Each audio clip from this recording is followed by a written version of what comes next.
Wait, what? It's already connected?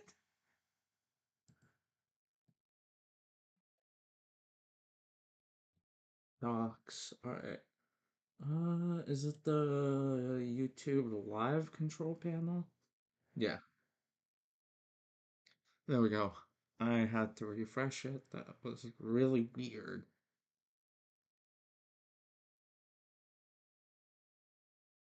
Fuck. Ready or not is only like half off. Damn it.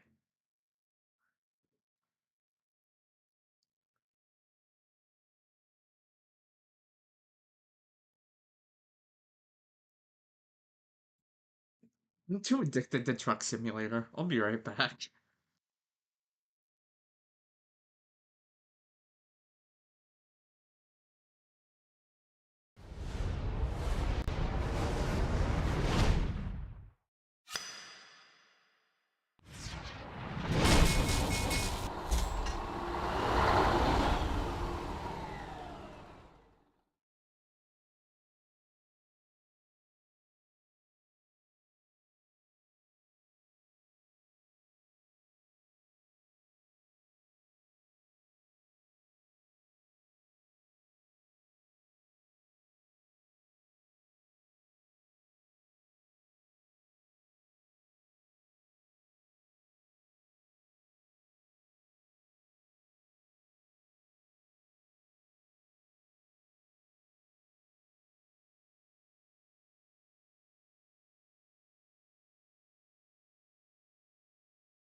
Wait, heart rate 1? What?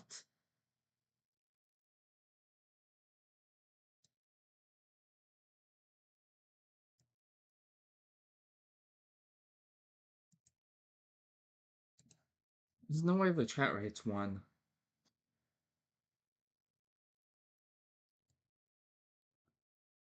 Very much there.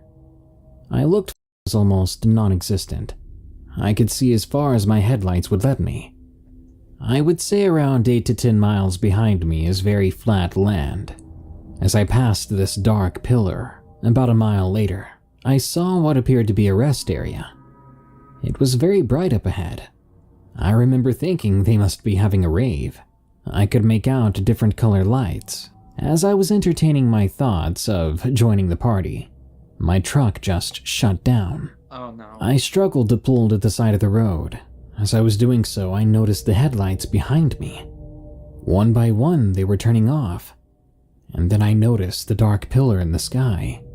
It was still very much there. Dark pillar. I looked forward to see what I thought was the rest area. But it wasn't. Because it lifted off the ground, the lights became brighter than the sun, lighting up the entire desert as if it was daytime. Before I could even rationalize it, it just shot off into the sky and disappeared. Then and only then did the headlights behind me and my own vehicle turn back on. I drove confused and a bit scared for another 6 to 8 miles, where I found a real rest stop. I stopped and joined the other truckers there, many of which also witnessed the event, and we discussed it for 10 minutes or so. There were so many people there discussing this that no one really cared to park correctly. There must have been between 50 and 80 people there, all talking about the strange UFO we'd seen. Many of us called and reported the sighting. You might even be able to pull it up online if they archived it. It was June 2013. I really don't think we're so alone in this universe. Room 605, from Nanita, Brazil. Back in 2012, I experienced the worst snowstorm I've ever seen. I was picking up a load in Spokane, Washington. As I was driving my truck, I kept sliding and swerving on the road, no traction whatsoever. And even with my heater on, it was extremely cold. My cell phone rang at one point. It was my company informing me that they made a hotel reservation for me in the area, as the weather forecast was predicting extreme cold temperatures. For those familiar with trucking companies, they can be very cheap. They got me a horrible hotel room, room 605. I noticed that the attendant had a smirk on his face as he handed me the key. That bothered me a bit. I wasn't sure what he meant by that, so as I was going to the second floor, I noticed that I might be the only person in this hotel, and I didn't like that either. The snow outside was bad. I mean terrible. The snowflakes themselves were huge. As I walked to my room, I began to hear loud knocking on the wall beside me. They seemed to follow me all the way to the bathroom. Oh, that's... I ignored the knocking. As a female driver, I figured it may be some guys who had seen me walking in. Maybe even other truckers who were stuck here. And this was their way of catcalling, which I certainly didn't appreciate. As I looked in my room, the first thing I noticed was a tube TV. I forced myself to go back to my truck, grabbing a 36-inch flat screen with an HDMI. This would help me get much more comfortable in my room. I plugged my computer into the TV and was relieved to see that they had good Wi-Fi. I quickly pulled up a page to keep an eye on the weather conditions. After taking a long shower, the knocks kept going, and I did my best to ignore them. Back in my room, I started to get comfortable, but immediately got a lot of pressure and pain in my chest. It was so bad I thought of calling the paramedics, but with the storm I thought that they would never get here. I stepped outside for a bit, and soon, luckily, it passed. Outside, I noticed right in front of the hotel was the fire department, which was even better. I felt relieved that help was so close, in case the pain came back. As if like a light switch, as soon as I stepped back into my hotel room, the pain came again, worse this time. It was too much for me. I ran across the street and talked to some paramedics. They put me on an EKG machine and told me I'm fine, and if things get worse, don't hesitate to call. Long story short, this awful chest pain that made me feel like I was dying happened 8 times that night, all while the knocking kept coming and coming. I ended up calling the paramedics over. While they were at the hotel, they checked for any carbon monoxide leaks, but that was fine too. When they were gone, I decided to pray. My mother always gave me holy water to bless my truck. I sprinkled a bit in the room, then lay down on the bed. And to my horror, the bed began to shake slightly. What? I was hoping that the people next door were just having a good time, if you know what I'm saying.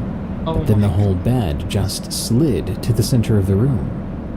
Yeah, I was having a good time terrified. won't make that happen. I quickly ran to turn on the lights, and as I looked back, I swear I saw a shadow move from the bedside to the bathroom. I tried to remain calm, but I felt more angry than scared by then. This thing was attacking me, and it had no right to.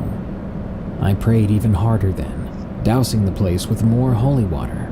I entered the bathroom, but then the bathroom door slammed shut behind me. I stood my ground. It was then that I saw the shampoo bottle lift off the ground and arch backward, as if someone was about to throw it. Eventually, it did throw the bottle at me, then the soap and conditioner too. When I realized it was able to interact with solid objects like that to hurt me, I wondered what else it was capable of. I ran out of the room then, to the fire department. I told them what happened, but they had a good laugh. I told them to look towards my room. Mine was the only one with the lights on. It seemed I really was the only person staying there.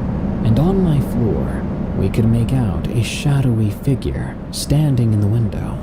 I could hear the firefighters gasp. The cops were called, and they checked my room. My room was in tatters, my laptop and TV in pieces, my clothes scattered across the room. I didn't bother picking up my things that night, and despite the cold, I slept in my truck that night. I couldn't help but remember the smirk on the attendant's face, like he knew what I was about to experience, and he still let me stay in that room. It was that experience that confirmed the supernatural for me. Be wary of staying in any room 605s in Spokane, Washington. America asked for first-class protection for their heavy-duty pickup trucks, and now X-Guard delivers. Introducing the FX series from X-Guard. We protect 26 billion miles per year of Class 8 truck travel and are applying the same 11-gauge high-tensile steel, Evercoat finish, and intelligent design to Chevy and GMC 2500 HD and 3500 HD trucks. Call to order yours today.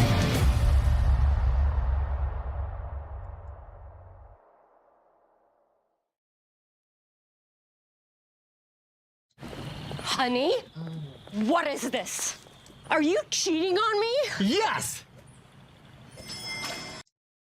Oh, that was so bad timing. Crowbar, submitted by Travis N. Back in 1995, I drove an 18-wheeler for a living for a short period of time. While I only traveled the highways for a little over a year, I had the pleasure, most of the time, of meeting some very nice and interesting fellow truckers. I don't recall where I was when the story was relayed to me, but I remember it was very cold and late as I pulled into a small truck stop somewhere in the Midwest. I applied the rig's safety brakes and left her running, while I ducked inside for a shower and a bite to eat. So after a filling of greasy yet hot meal, I lounged back sipping some of my hot coffee, counting the miles in my head and trying to do the math on my ETA at my drop site the following day. Satisfied I could afford the time to rest a while, I lounged languidly in the booth sipping my coffee and barely listening to the light sound of some music flowing through the small, quiet truck stop, interrupted periodically by a noise from the kitchen or the waitress's chatter with another customer. I began to doze sitting up, the warm air and heavy meal taking its toll after the long day's drive. As my eyelids fought gravity, a voice addressed me. "Hey there." My eyes shot open to see a large burly trucker in coveralls. He was wearing an old hat that had seen so much use its logo was now unreadable. He had a thick beard and kind eyes.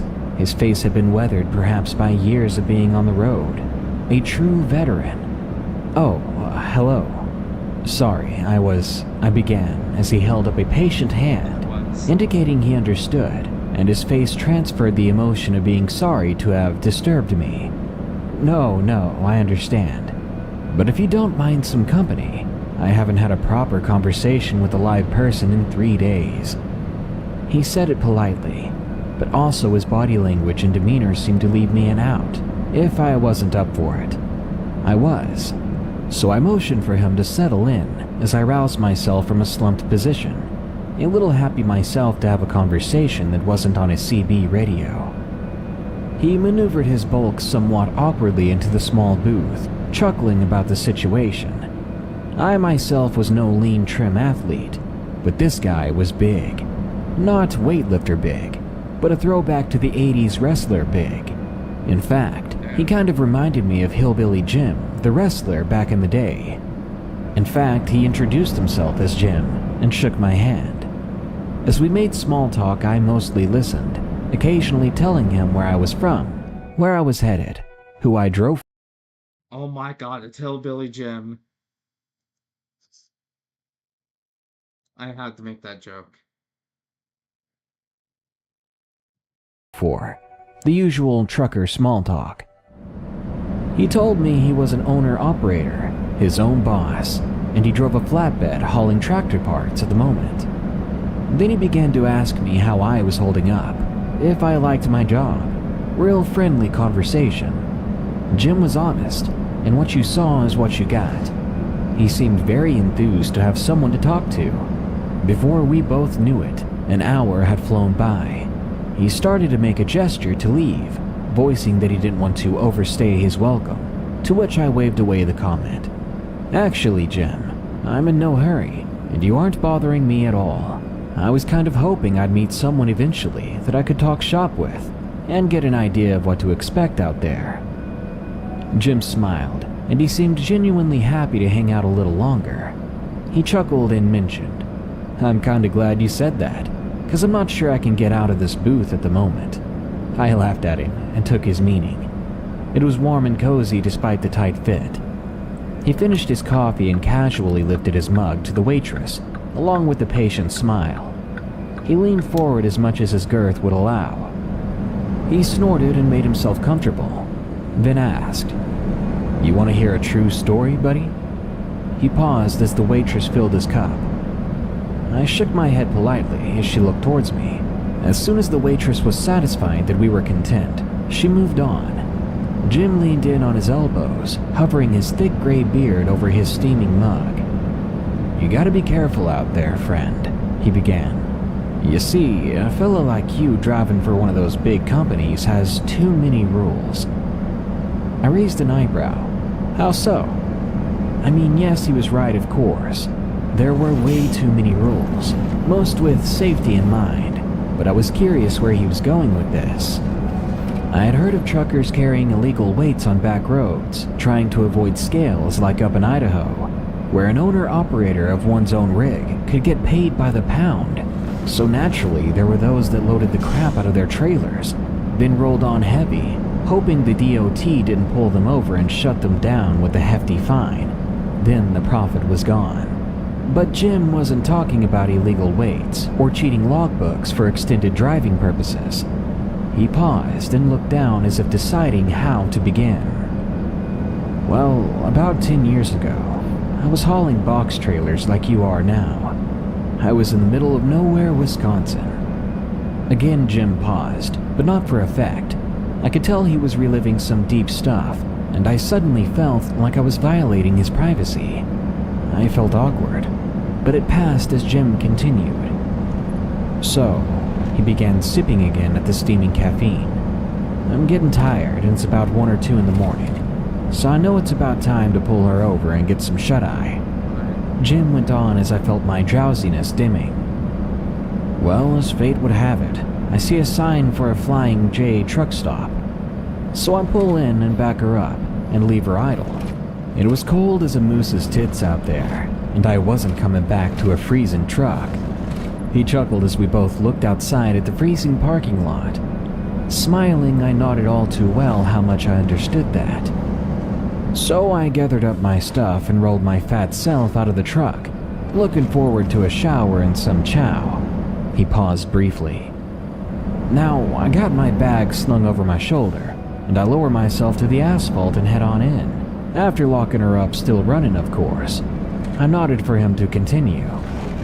Like I said earlier, there's laws and there's rules, being that we drive federal motor carriers. I sensed where Jim was going with this. Jim had been armed. A lot of owner-operators carry weapons, some being guns, despite the federal law prohibiting it. However, many company drivers like myself seldom carried anything, as we could lose our jobs just for having a gun in the vehicle, and that's just for starters. Jim grunts as he shifts in the booth. I eat, I shower, and you know the routine. It's time to hit the rack. I cross the tarmac-sized parking lot heading back to my truck. He trails off, looking into his half-empty coffee mug. "Man," he exclaims in a whisper. "I can remember that cold air on my wet head. Hell, even with my hat on, I couldn't get back home to the truck fast enough. I had my keys ready, and I unlocked the door and popped the hatch.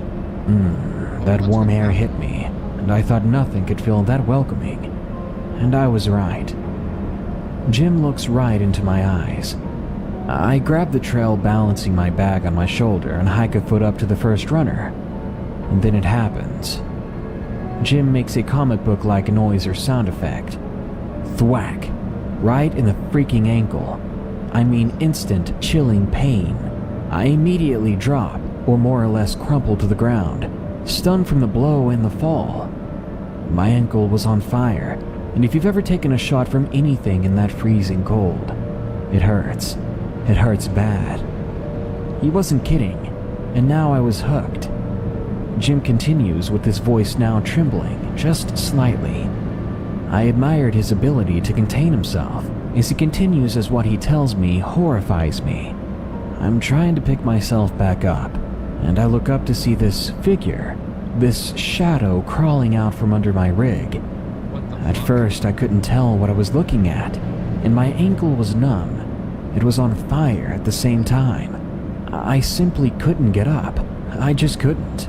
I was all bundled up, overweight, and now crippled after being struck apparently, and falling off of my running trail.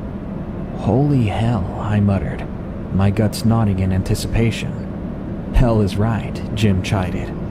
So now I can make some sense out of what just happened, but there ain't no time, as this scrawny, wasted-looking fella with a crowbar in his hand is scuttling out from under my rig, right towards me. Now I don't know what this guy's intentions were. Rob me? Kill me? Both? Steal my rig? All of the above? He choked back some of the dark memory. This guy is crawling out from under my truck, and he's almost cleared the running board, which will give him a much better position of opportunity concerning my potential fate. Then I saw the look in his eyes. It was a look of madness. You know, when you can tell someone is committed to whatever they're gonna do, no matter what. Yeah, this guy with his wet, stringy hair looked desperate and savage at the same time. I've no doubt he was one or both. Just Christ, I sighed. What did you do, Jim? I asked, fully enthralled in his tale. I was sitting across from a living Jim, and I already assumed he survived the encounter. But how?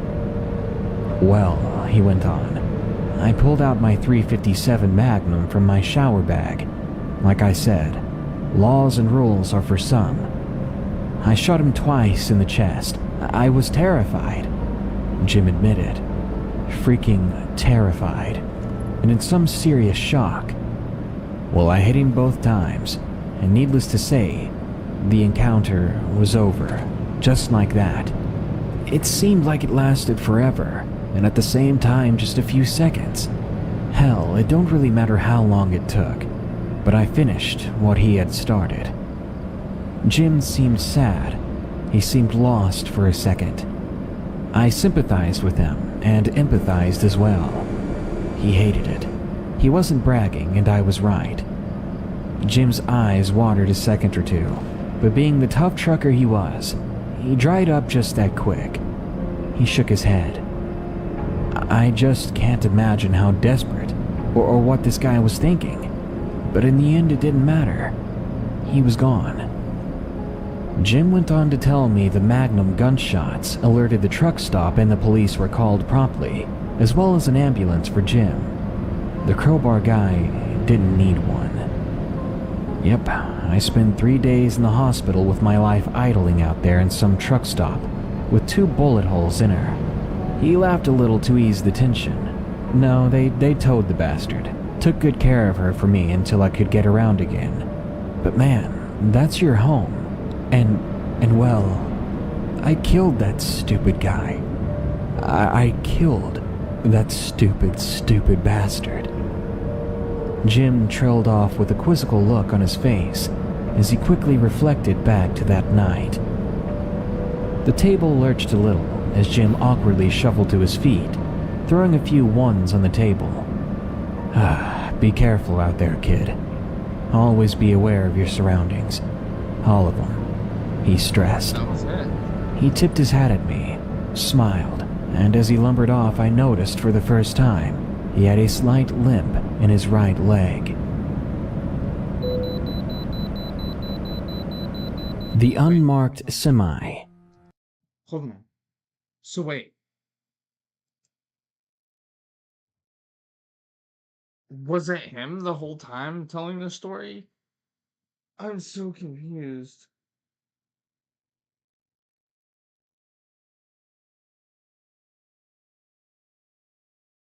So the crowbar guy took 2 bullets, but oh my god, I want to debunk that story so bad.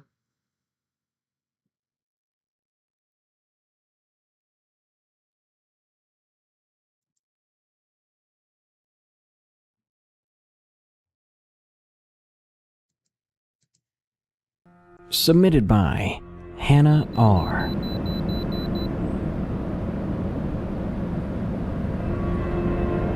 This happened about a decade ago, but I remember it very vividly.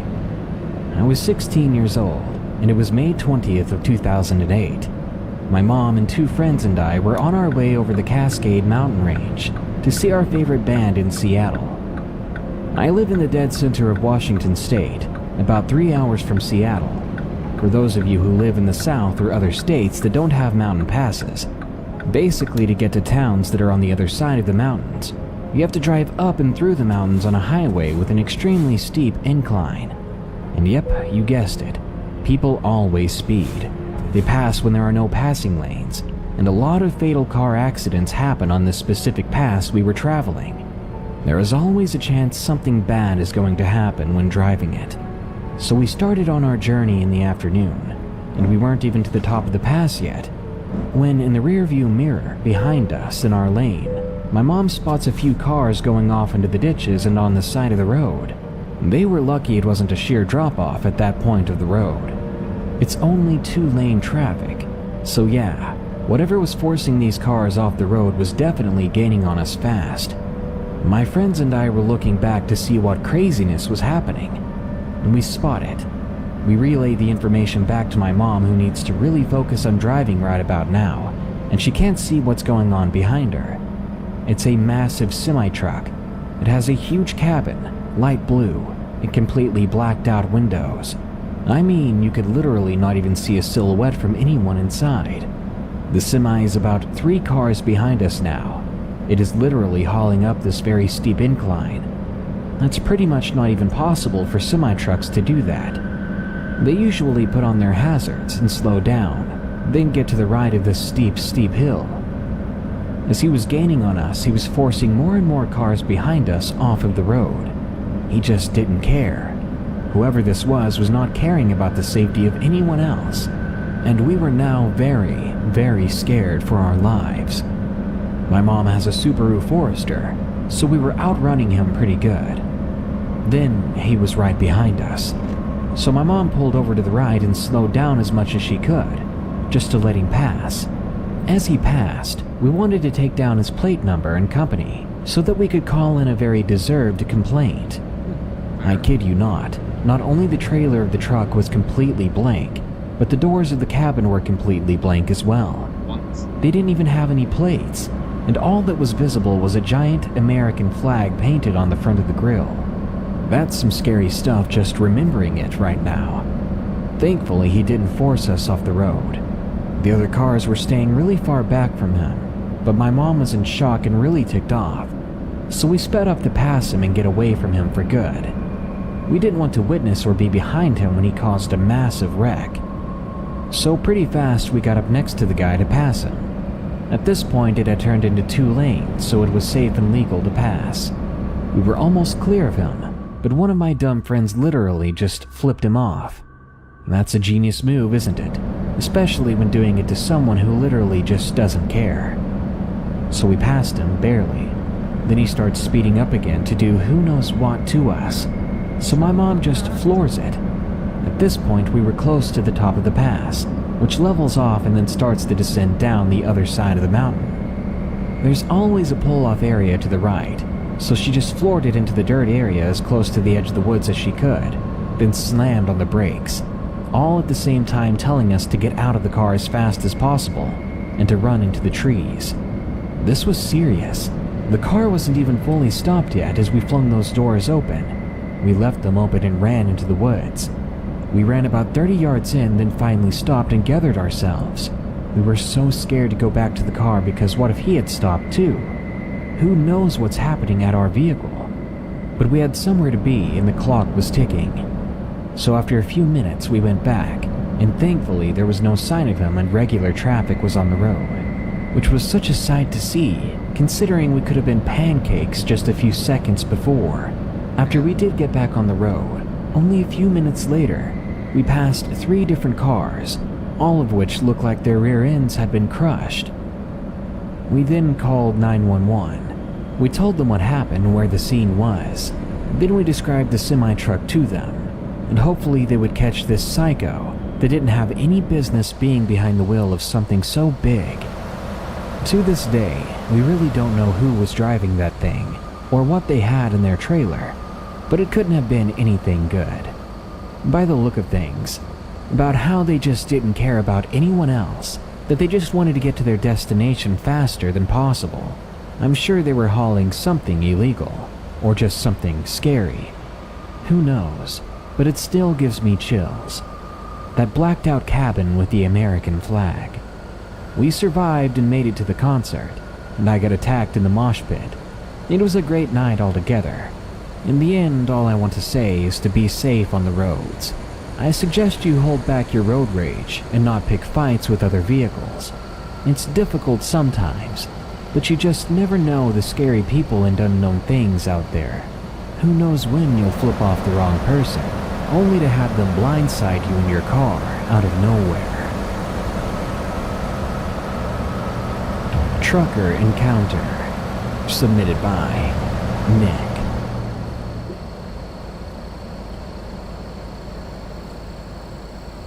This incident happened only a few months ago. The exact date slips my mind. We had been on a road trip to my old hometown. We had my childhood home up for rent and were going to evict the current renters for ignorance. And sadly, we lived about 46 hours away, clear across the state. Thankfully, me and my mother had actually been around the state many times. What state is big enough for it to take 46 hours? Is that even possible?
Alright, I am back. From delivering animals for money to just trying to find a new state to live in, from California to Oklahoma. The exact place this happened had to be somewhere in Nebraska. It was late at dusk.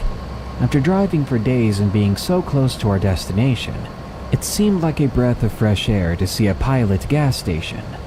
Bright yellow lights made the place look like a little inn, especially with the massive big rigs that seemed to make their home for the night there. Now, when we got there, I probably looked a bit peculiar. Bi-colored hair and totally greasy looking. The immense heat was a horrible drag, but the dimming night cooled it to a comfortable temperature. Going into the rather big establishment, I beelined for the restroom so I could fix myself up.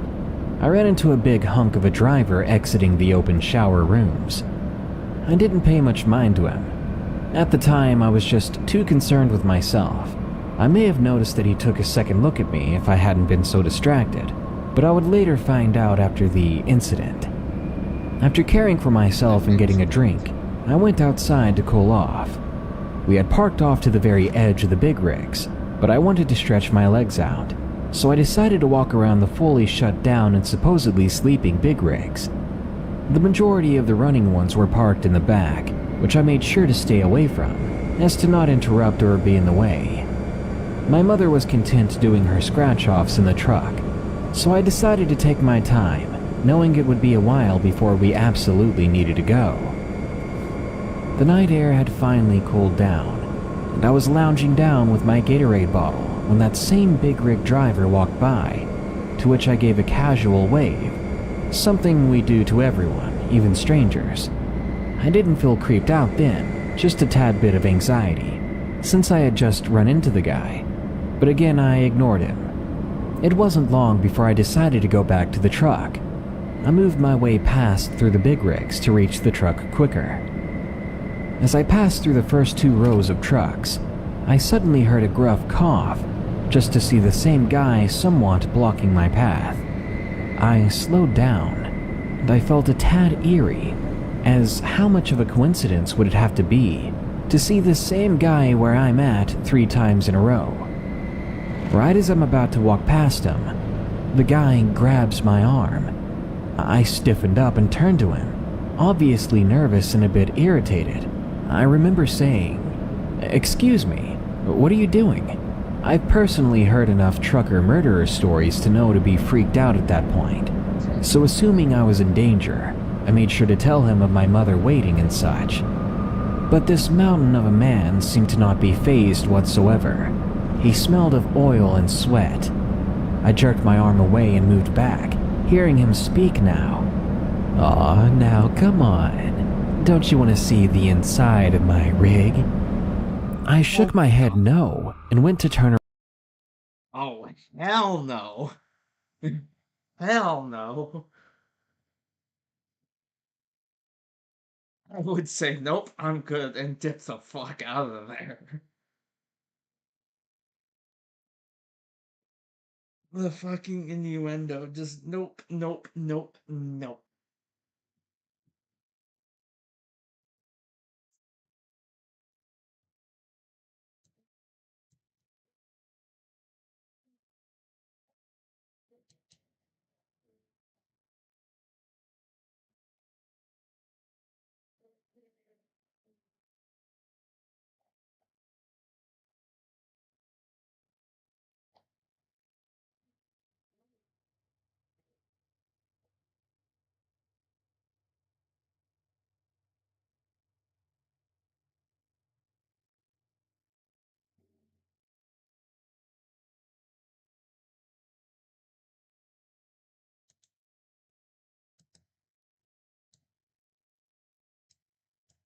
Okay, that's honestly actually pretty fucking sick.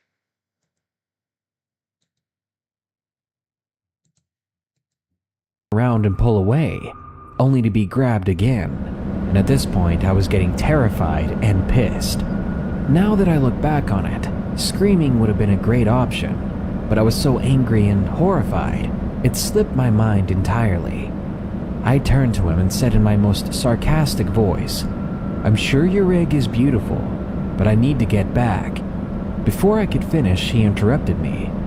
"Now, Missy, please come take a ride with me. I could show you some pretty neat things." He began to pull on me, moving towards the rig next to us. If I had watched him earlier, I would have totally bypassed this aisle, but I didn't. Again, a dumb decision. I struggled from his grasp when finally, he tried to get a better grip by letting go and grabbing me again, but I thankfully slipped far enough away in a jog.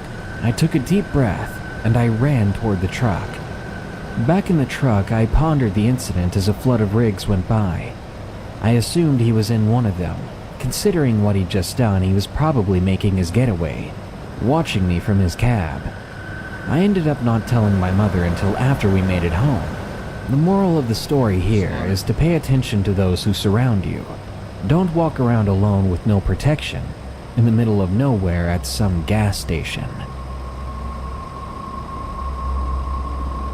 How did she survive? Submitted by Jessica. This is a story told to me by my uncle. His name is Stacy, actually. I love listening to stories about each state and seeing pictures from places I've always wanted to go. He always seems to have a story of creepy people or drunks he's encountered, but this one chills me in a special way. We live in Tennessee. One day he had to take a load of produce to Illinois. He left around 2 a.m. because where he needed to pick up his trailer was rather far away, and he wanted to get a head start. Around 6 in the morning, he picked up his load and headed off. Fast forward about 3 hours and he's in the middle of Kentucky. He pulled off in a truck stop to get some dinner, because he had to take a break later so he could go to sleep and rest up a bit. He ordered a hamburger and sat down to enjoy. Then some girl walks up to him dressed in a ragged dress. My uncle politely asks if he could help her, and she just said, "I put his body in the river. It's in trash bags." Right away, this freaks my uncle out. He looks away from her and tries to ignore what she just said, trying to finish his food. But she sat next to him and stares at him. When he finishes, he asks the server for directions to the nearest gas station. She told him where the next one was, and when he goes to head out, that same girl was waiting for him by his truck. He asked her to please move so that he could get inside, and she replied, "No, don't you want to see the bodies?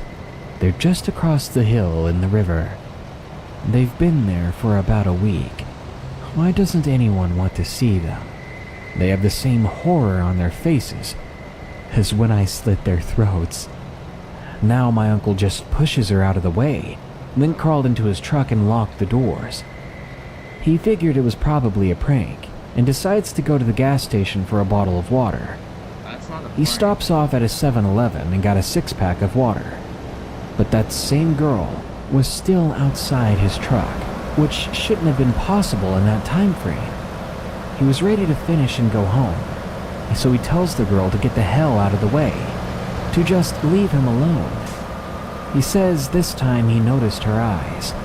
They were red, and the next moment he blinked, the girl was gone. My uncle got into his truck, drove to the shoulder of the road and just parked it there. He felt like he needed to be out of the way if he was going to get some rest, and after seeing something like that, it took him a long time to finally get some sleep. He had probably been resting for 2 hours when he heard his truck door violently try to be opened. He opened the curtains only to see the same girl holding a knife, a bloody knife. She was saying, "I told you, the bodies are real, and you're about to be one of them." Making sure the doors were still locked, my uncle started the truck and left right away. He didn't stop driving until he arrived in Illinois, and luckily once there, nothing else happened to him. On the way home, he had to go back through Kentucky, and he would see her on the side of the road every so often. But the moment he crossed back into Tennessee, the weirdness would just stop. He has told me and the rest of my family to never go to Kentucky. He says, "Every time I go, I see her. It's like some curse that lives and breathes in that hellhole of a state. None of us dare to cross the Kentucky line after hearing this story, and I don't think we ever will. I know it sounds weird, and it's nothing personal against Kentuckians, but please be careful if you're going to Kentucky. It seems the demon picks its victims, and they're almost always truckers. Trucker's Hell, submitted by Orion. This story takes place at a summer camp that I'd go to as a kid. This is actually a story from one of the campers' dads, not my own. The story begins with my friend's dad leaving from a small town in Colorado with his long haul to Idaho. He's a truck driver. He arrives at his first stop like always. He eats some McDonald's like he always does and fills up his truck. He leaves Colorado and prays he'll have a good trip. He enters Wyoming at around 12 that day. There, the winds are very intense, and he's suddenly frightened by something he hears. It sounds like someone is screaming. He looks around and sees nothing, and he gets back in his truck to continue driving. He drives for another half an hour or so, but he hears the same screaming voice. On the road ahead, as he passes by, he sees a woman covered in blood screaming something along the lines of, "You killed me," and points right at him, with blood dripping from her eyes. He looks at the clock. It's 12:45. He's in his truck and just saying to himself that he's just tired, that he needs to get some rest. At the next truck stop, he gets out to go in and grab something to drink, but as soon as he opens the door, the wind slams it shut, and right there before him is the same woman as before. He tries to climb back in the truck and start it, but now it's stalling, and he's 100% convinced that he's a dead man. And right then the clock hit 1 a.m. The truck roars back to life, and the woman is nowhere to be seen.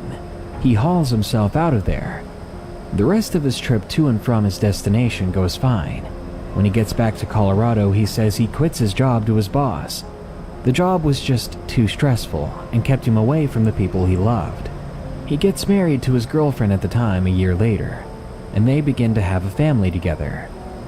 Well, a few years after he quit, his old boss calls one day, telling him that one of their men, who was driving the same road he drove right before quitting, had just been killed. They say that someone ripped his chest open with a hunting knife, writing, "You killed me," on the windshield of his truck.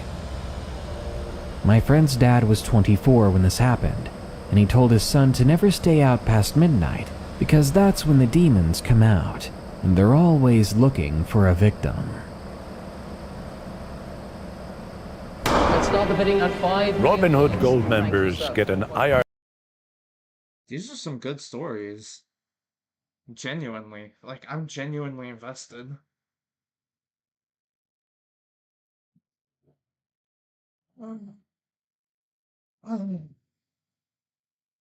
A transfer boost of 2%.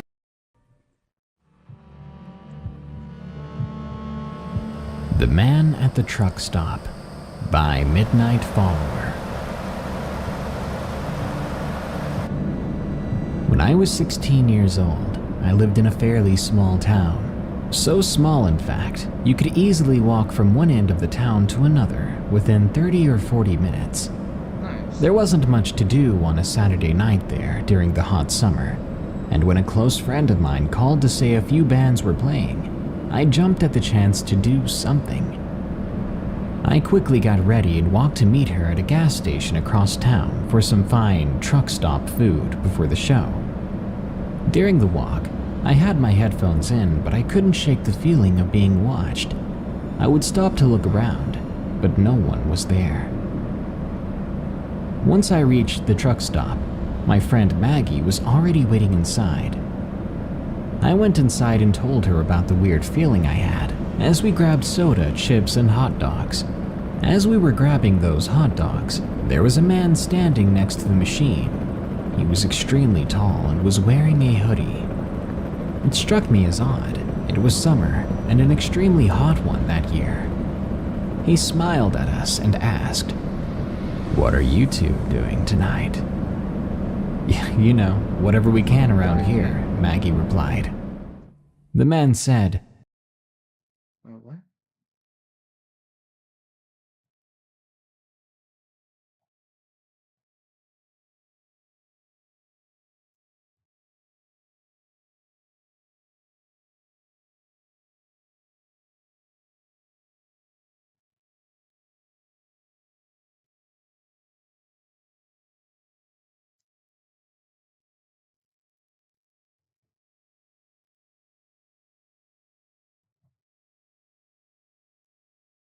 Oh, I still have Facebook open. "Ah, how old are you girls?" 16. Why? I stupidly asked. "Ah, wish you guys were older. There's a party going on, and I still might be able to get you in if you're interested." No thanks," Maggie replied. "Are you sure?" He insisted. "You two look pretty hot tonight," he asked in a low voice as he began to walk away. We watched him pay for whatever he had, then he walked out. Feeling a bit creeped out by the guy, we waited around for 10 minutes, then paid for our food and left. As we were walking out of the truck stop entrance, we looked in every direction to make sure the guy was gone, and we didn't see anything. Feeling safe, we began to walk where the bands were playing. The place was packed. We watched the shows and had a good time. Nice. And by the time everyone was leaving, the sun was beginning to set, and it was getting dark. Maggie decided to stay the night, so we were starting to head back to my place. When we got there, we were getting settled in for the night. I put in a DVD and we were going to sleep with it playing. A few hours later, I heard movement which woke me up. That's when I saw a dark figure standing outside of my window. Whoever they were, they didn't know that I was awake yet, and they were trying to get the screen off of my window. I screamed as loud as I possibly could. Maggie jumped up and huddled close to me, asking me what happened. But then she was just as petrified when she saw the man at the window as well. As I finally snapped out of it, Maggie as well, we sprinted out of the room, nearly running into my mom, who was running out of her room, who then proceeded to ask us what was going on. We explained as quick as we could what was happening. We locked ourselves in her room as she dialed the police. The house went creepily silent. It only took about 5 minutes, but it seemed like a lifetime. That's a bright side of living in such a small town. The cops make it over pretty fast. When the police came by, the guy was gone, leaving behind a massive hole in the screen in my window, as well as a large kitchen knife. Later on, we were packing up to move out of town, and I couldn't be happier. Except just before we left, someone left flowers at my front door with a note that said, "I can't wait to see you again." Though we never got a good look at him, based on his height, I'm pretty sure that guy was the same one we saw at the truck stop. Luckily, I never saw him again. I graduated at 17 and moved across the country shortly after.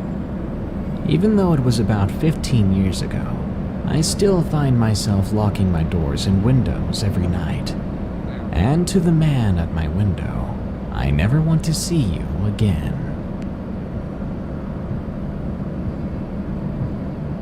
Stranger at the Truck Stop by Shay. Before getting into this story, currently where I live, there have been posts on Facebook with people who have claimed to have been approached by people about Bibles and the Word of God. One woman claimed she was approached by a female and asked about the Bible. She declined, but then was followed through 4 neighboring towns until she finally pulled over into a police station. She watched the vehicle that had followed her pass by slowly. She saw the woman in the front seat, and in the back, there were several large men staring at her. This took place only 15 minutes where I live. Turns out, they were human traffickers. Oh god. With that being said, I'm a 20-year-old female who has been doing late-night shifts for the truck stop I work at. Normally, I'd work mornings and never alone, but we're pretty short-staffed, and I'm one of the bosses, so to speak. So I picked up these shifts until we hired new bodies. Now I see a lot of different characters here. Drunk girls coming in asking if they can have a smoke. Teenagers yelling at me for not selling them scratch-offs or Swisher Sweets. You know, the typical gas station kind of stuff. One night, my coworker came in, and I was finishing up counting my drawer. I was about to take out the trash after that, so I could clock out and leave for the night. I forgot to mention I'm 5'3", so I definitely don't look too intimidating. This guy that came in the day before, I believe he was from Brazil or Cuba, needed my help with an ATM that we have inside. He had a thick accent and was covered in tattoos. I'm describing this because as I'm finishing up my work, the guy comes in and walks up to the counter. He walks up to my coworker and he asked where he could buy some weed. He's staring at both of us, and I couldn't help but feel that this was a huge red flag. After not getting an answer, he walks out the front door. I finally finish putting the coins into those little dispensers and go over to all of the trashes and start bagging them up. As I'm tying one of the trash cans, one of the ones outside, he comes over to me. "What time are you out?" "Well, whenever I'm finished taking out the trash." "Meet me outside when done. We can smoke and talk." Another red flag. I stared at him and responded, "No thanks, I need to get home after work." He replies, "You can spare 10 minutes, I'll be outside." So this guy I've only ever seen once before is telling me that I have to make time for him. I roll my eyes and take out a round of trash and go back inside to clock out. I was thinking of going out the emergency exit, but perhaps I was acting irrational. I called my then boyfriend and told him what was happening, and he was more paranoid than I was. Neither of us had any idea what to do. I was walking toward the door, and I assumed since I parked my car in front of the store, I could just make a run for it. It would take me all but 5 seconds to get from the door to the car. So I'm at the door, and I could see him standing outside smoking a cigarette right next to my car. Immediately I thought, how in the world did he know that car was mine? Now I'm in full panic mode. I tell my coworker and he's sketched out too, so I waited inside longer and bagged up the little trashes we kept at the register, so that it would look like I was still busy. I then go outside, and he starts walking the opposite direction towards his car, and I flat out run to mine, unlock it, and lock it as soon as the door opens. I then look over to where the man was. He's standing at a van, and 3 different guys are climbing out. Huge guys, wearing the same black jackets, and they're all walking towards me. The guy from before is motioning me with his arm angrily for me to get out of my car. At that point, I couldn't help but notice that one of the guys was carrying a pistol. I was terrified, and I peeled out of the parking lot. They climbed back in their van and began to follow me. I was crying. The police station was back the other way, and I was afraid to turn around, so I took them down some back roads I knew of. When I finally lost him, I turned around and made my way to the police station, after which a very nice officer followed me home. Luckily, I haven't seen a trace of that guy or his van. Never have I been so scared in my life. Always check your back seat before you drive. By the Mango. Everything was safer back in the day, is something the generations before us always liked to seemingly brag about, as if all the evils in the world have only just manifested. My mother recalls on these times as she drives my best friend and I to the King of Prussia Mall after school one day, stressing stranger danger in the buddy system the entire drive there. My friend and I joke around with my mom, saying how nothing bad has ever happened to us, anyone we know, or even really in this area. It's actually a pretty great and safe place to live. She lets out a loud laugh that ends with a prolonged sigh and reminds us to not be so naive. Then It's like the fake laugh. Ha ha ha ha ha. Ah, god damn it. Why do you like this? Be right back.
Danger lurks everywhere, even in an area as beautiful as ours.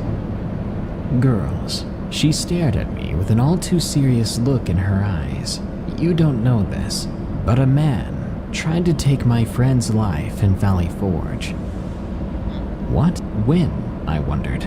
My friend Gabrielle and I started stammering over each other. We just had to know more at this point.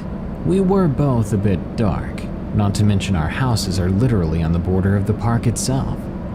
As my mom begins the story, Gabrielle and I prepare to laugh at what she might call scary, but we really had no idea that this would end up being our go-to, you want to hear a creepy story, tale. During the 70s, on a typical Saturday night, my mom and dad were out partying, drinking, and dancing like their hippie lives depended on it. A friend of theirs was a park ranger for Valley Forge National Historical Park in Pennsylvania, where we live, and part of his pay included housing. That night's party was at their ranger friend's place, a massive stone house from the days of George Washington, with stretches of land before the next ranger's home. Mom and Dad had driven to the party together and met up with their friends, twins Paul and Sarah. After a few hours of partying, Sarah had begun to nag Paul that she was tired, and it was time for the both of them to drive home. Paul, not wanting the night to end just yet, was able to swindle a ride off of my parents so then Sarah could take the car they shared and drive herself home. My mom recalls that Sarah was a bit annoyed with this, as she wanted a driving companion, but they argued that their homes were all within minutes of the park, so that it was pointless, and that Sarah was just being her typical whiny self. She had a bit of a reputation as being stuck up, and my parents saw no reason as to why someone had to accompany her, so Sarah went off alone. Within the first few moments of leaving the forested area, Sarah realized that she's so low on gas that she wouldn't make it the short drive home. Even more annoyed now, she pulled into a small, dimly lit truck stop that was located next to the park. I always found it odd that a National Historic Park had a random gas station by it, but I guess there are main roads that cut through the park itself, so it was necessary. Anyway, while in present-day America, only New Jersey and Oregon have gas attendees that pump gas for you. But back then, it was more common than not for gas attendants in every state to do this. So the attendant came out to Sarah's car, fills it up, and makes some idle chit-chat while doing so. As he finishes up, Sarah turns from the attendant to grab cash from her purse, and when she turns back to face him, she notices his expression seems off, just distant, like he doesn't see that she's sitting there, arms outstretched, overflowing with bills. "You need to come inside to pay," he says quickly, while closing her hand over the money. "What?" Sarah's confused. There's no reason why she'd have to go inside to do that. You can just take the money to the register and it's done. You can even keep the freaking change, she thought. "You need to come inside to pay," he repeated with a much harsher tone. Now you may be thinking, why didn't she just drive away then? Well, I mentioned earlier that Sarah is a bit stuck up. And well, unfortunately, she's not very smart either.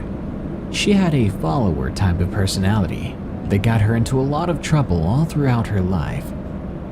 Actually, my parents are no longer friends with her because of her attitude. But on that night, that attitude may have saved her. Sarah cautiously exited the car and made her way to the gas station front doors. The attendant kept uncomfortably close to her. At this point, Sarah has no idea what's going to happen, but of course, the worst possible thoughts were running wild in her mind. The second the attendee and Sarah make it through the doors of the station, he springs into the air and launches himself at her, sending the both of them flying behind the main counter and slamming into the ground. He's a huge guy compared to her small frame and is practically crushing her to the point where she can't make a sound. She can't even pick up her arms or legs to hit him. Listen to me," the attendant gasps through forced breaths. "There's a man lying in your back seat." The man sits up and shifts his body so that both himself and Sarah can't be seen through the windows of the store. He then fumbles around the underside of the counter and hits the store's panic button, something to instantly alert the cops that the store is in some sort of trouble. The whole time, Sarah's in a daze. Was there really a man in the car? Why? Were they from the party? What did he want with her? The guy was holding a knife. The attendant explained to me, I had to get you out of there. Within a few minutes, the parking lot was flooded with red and blue lights. Both cops and park rangers alike had showed up, as I'm sure that was the first and only time that the panic button was ever used. Sarah watched, horrified as the police pulled a man from the back of her car, someone she had never in her life seen before, and in fact, he had a very large knife in his hand. The attendee later told police that while pumping Sarah's gas, he had seen a glint of light and looked into the back of the car to find the man lying down with the knife pulled close to his chest. He stared back at the attendee and smiled. The attendee was afraid that if he said anything, the man would go into a rage, taking Sarah's life right then and there. Afterwards, Sarah and her family were so shaken up, they preferred to just pretend it never happened. After profusely thanking the superhero gas station attendee, of course, the backseat psycho was released on bail and ended up fleeing the state. My mother and her friends never found out what became of the guy. I heard this story shortly before turning 16.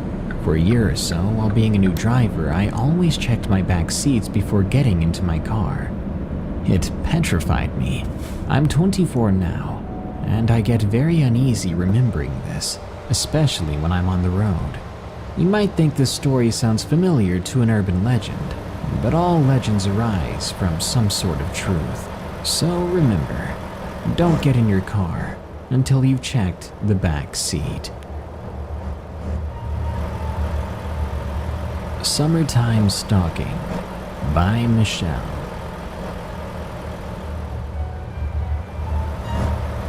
I'm 54 years old, and I've got 2 kids of my own. Over the decades, I'd say that I've acquired quite a few interesting stories from my youth. Unfortunately, many of these stories are not the friendliest. I grew up in the city of London, Ontario, Canada, from 1963 up to the early 90s. However, if there was anything at all to say about London at the time, it would be that too many life-threatening people lived there. Stalkers, predators, people who would get a jolly out of taking your life.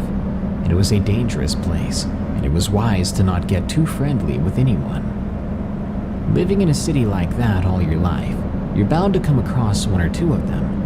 And unfortunately, I was no exception. I must have been 16. The year was about 1981. At that time, it was summer, and I started working at a truck stop and diner just a little ways away from London. It was half a mile away from my parents' convenience store and my house.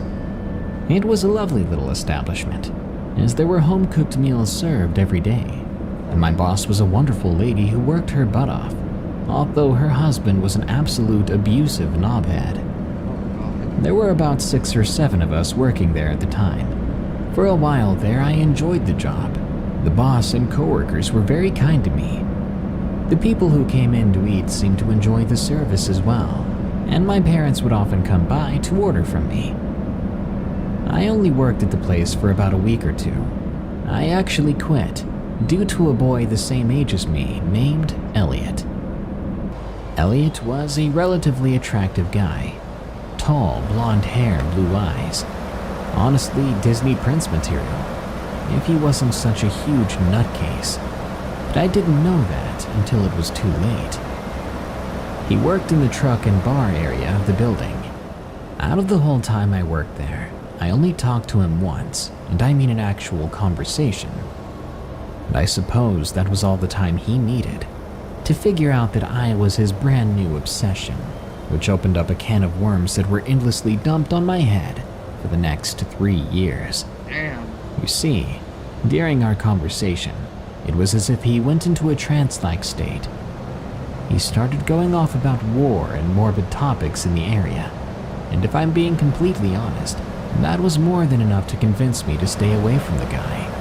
Not because he was talking about weird things, but just how quickly and naturally he went on to disgusting topics, staring blankly into nothingness as he described how wicked some of the more disturbing body pictures were, describing some websites he'd found where you could watch supposedly real videos of people being dismembered. I wish I could say that's where the story ended, just me staying far away from this guy.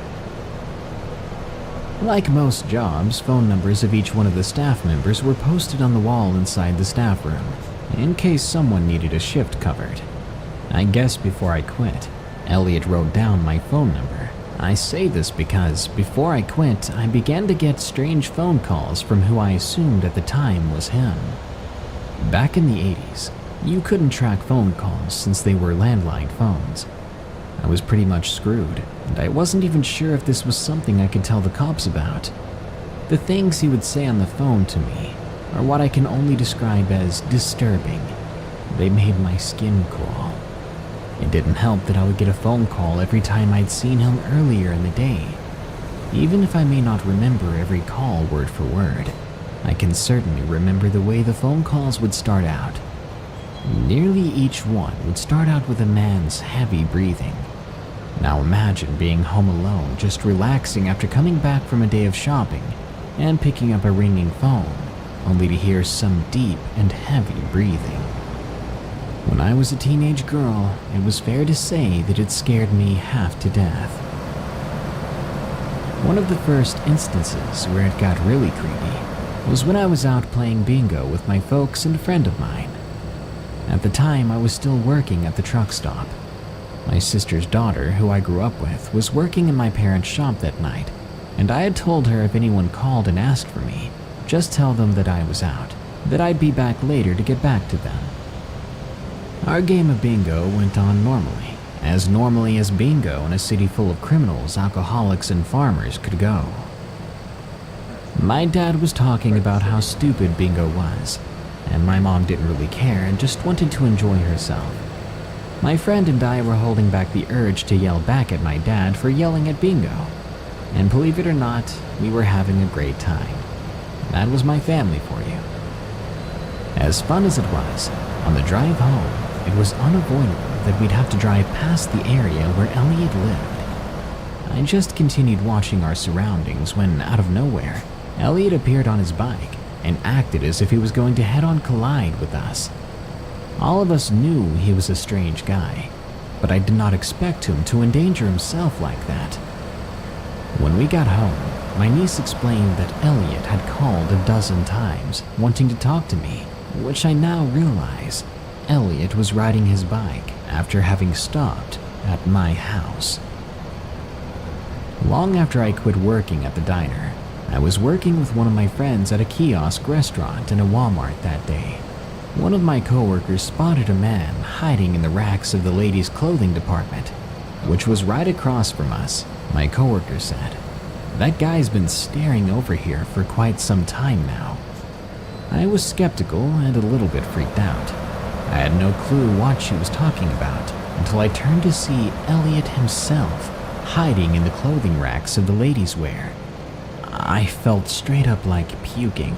What was worse was that since there were no buses going out of the area of London that I lived in, I had to thumb a ride home. I ended up getting off early after explaining to my manager what was going on. It wasn't a surprise to me when I got yet another one of his calls. His voice sounded different, like he hadn't drank water in days. It was so raspy you could hardly understand him, but nonetheless, I was mad. "Miss me." He growled darkly into the phone and began to call me vulgar names. I really didn't care for this guy, but it seemed like he was going to follow me everywhere. It was a week after when I finally lost it on him. I was working in my parents' store and he walked in. I recall him buying a drink for himself. That evening, like every normal phone call I got from him, it started off with that heavy breathing, before this time I butted in. Listen, buddy, I know who you are, and I know where you live. Stop calling before I get the cops at your door. Then maybe we can see how you like being harassed. I don't think you could blame me for getting so mad. At that point, it was already publicly known that Elliot was a psycho. He spent most of his time stalking me, until finally, he was caught behind a local pub in downtown London with grenades strapped to his body and intended to set them off on himself inside. What the fuck? Bro, what is this story? Elliot has some issues, man.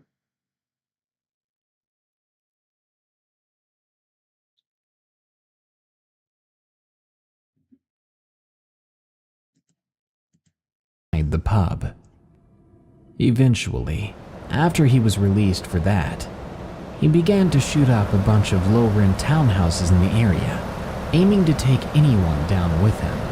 And according to records, a baby in a crib got hit and nearly lost its life. Shit. A police standoff ensued until Elliot ended himself. Despite the years I was tormented by him as a kid, there is one thing about his passing that makes me a little sad to think about. Nobody attended his funeral. After all these decades, I haven't thought of those 3 years that much. I moved away to British Columbia, and I haven't been back to Ontario at all since 2003, when my dad passed. I know I grew up in some very stressful situations, but I guess I can call it all a learning experience. Dear Woman by Peter Parker.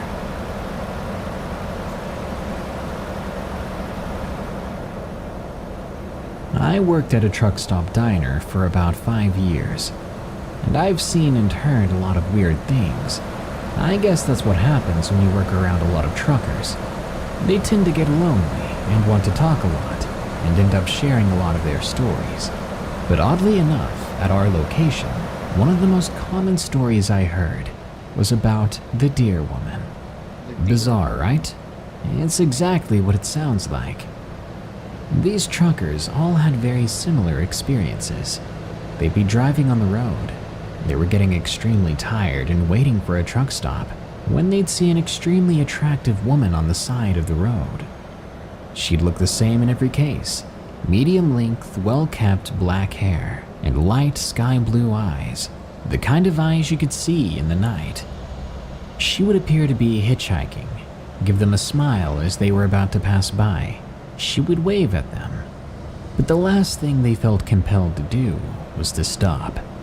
Despite her innocent appearance, all these men shared the same emotion during their experiences, and that was immense fear.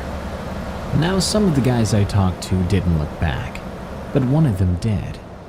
As he sped away from the woman, he happened to glance in his side view mirror, and what he saw was no longer a woman. Instead, it was something that stood hunched over like some sort of abomination, with antlers protruding from its head. He was too far away then to see it in detail like before, but it was plenty enough to keep him speeding down the road. I'm not here just to share other people's stories, because I had an experience. I think I saw the Deer Woman myself. I was just finishing up work at the truck stop one night. The station is open 24/7, but I always get off at around midnight, depending on how much work I have left. That night wasn't so bad. By 12:05, I was walking toward my car near the edge of the woods in the parking lot. When I made it to the door, searching my pocket for my car keys, I eventually looked up, and that's when I saw her. A woman standing at the edge of the forest. She appeared to be staring up at the moon.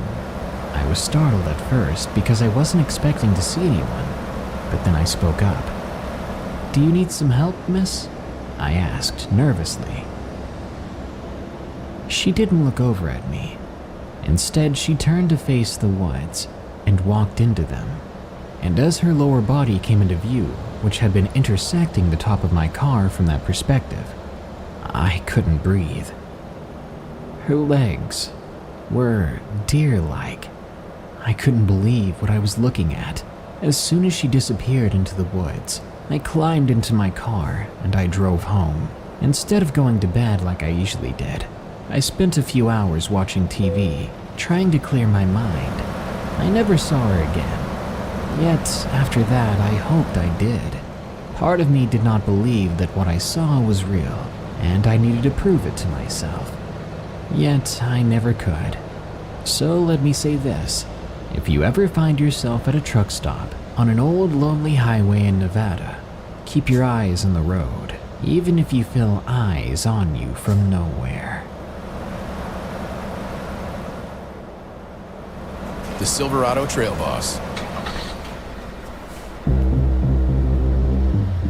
And a little work.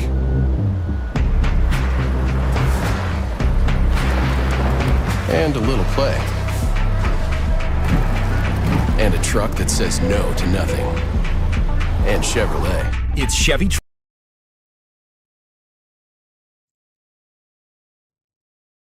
Why is it every time I need to stop for a vehicle inspection? Yeah. Truck Month. Truckers Road, from Backwoods Northwest. I have two stories. The first was paranormal and scary for other reasons. The second is scary and involved a trucker legend I'll give you info on when the time comes. Number 1. I was driving OTR, or over the road, last year with a company that required trucks to have 2 drivers. When me and my co-driver met up, we set up a schedule. He would drive days and I would drive nights. For any other trucker reading or listening to this, I do actually like driving at night. I know, maybe that's weird. Moving on to the story, we were taking a load to Oregon from Missouri, driving on I-84 west in Wyoming, near Elks Mountain. It was near midnight, and while the weather wasn't that bad, it could have been better. A little rain and wind, but again, not bad. I'd hit my last fuel stop in the state, got some lunch and rolled on. A little ways down, I saw a truck in the eastbound lane. It was every trucker's dream, a fire engine, red shiny chrome all over. The truck you see when you think of an 18-wheeler. It stuck out for 3 reasons. First, it was the only vehicle heading east on that stretch. Second, it was bright, like it was glowing, or there was a spotlight on it. Third, it had a huge cloud of fog right behind the cab, like it was pulling it along. This cloud stretched to cover the entire interstate, and as soon as the truck passed by, the fog was just gone. I looked in my mirror and didn't see anything. Then, not even 5 miles further, I was in a windstorm. I'm talking 60-plus mile-per-hour winds with gusts of 100-plus, pushing an 80,000-pound truck like it was nothing. As I was fighting to keep my truck on the road, I kept seeing the red one in my mind and thought maybe it was a warning. I yelled over at my co-driver to find the next best place for us to pull off at. 10 minutes and 7 miles later, we were at a rest stop. We stayed there until late morning, all the while fearing the wind would still flip the truck. Finally, at about 10 a.m., the wind died down, and my co-driver took off as we went to the next truck stop for coffee and food. I kid you not, along the way we spotted multiple other rigs on their sides, next to the highway, due to the storm. So for anyone looking to drive across the country, if you see an old red and chrome ghost truck, you might just want to pull off on the next stop. This second story happened this week as of writing this.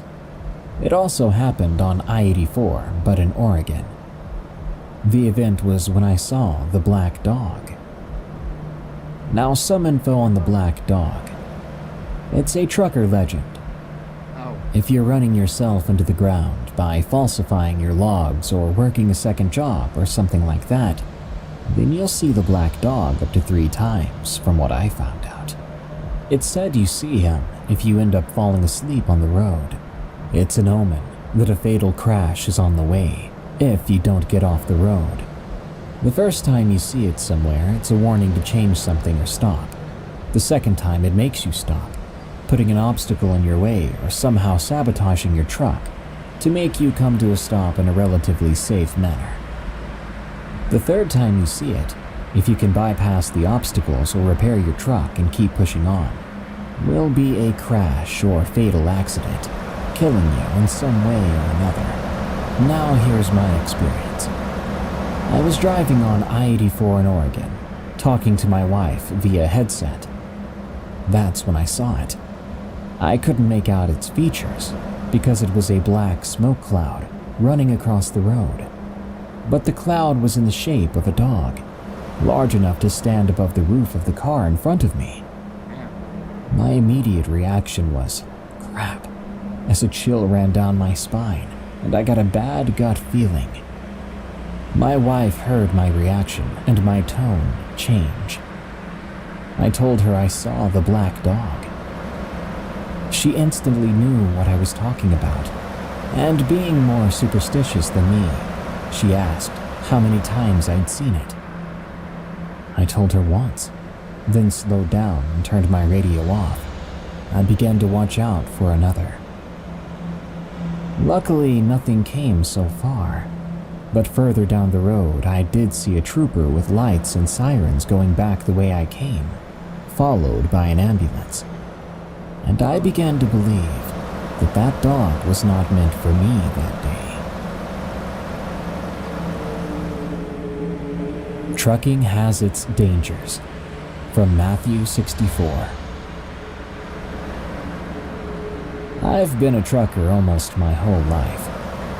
On the road, you're prone to a lot of danger. Even with the amount of experience I've had on the road, it's made me realize you can truly never be ready for the most unexpected situations. I recall a time a few years back where I was making a trip from Seattle to Washington, D.C. I was transporting some sort of computer chips.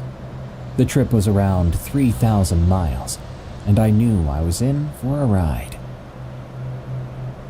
The ride was like any other, the same old, same old. Throughout the first day, everything went well. As night approached, the only memorable thing that happened was some sort of accident. I hadn't seen it happen, but I drove past the rubble scattered about the road. 2 trucks and a car. One truck had seemingly veered off the road onto the shoulder, running into a guardrail. Another truck had stayed on the road, but had notable damage on the front end, where the engine was located. What I saw next was the minivan. It had been driven right into by that truck and absolutely crushed from the back end. It was on its side in a ditch by the side of the road. I could only imagine who had been in it. As I drove through the swarm of first responders,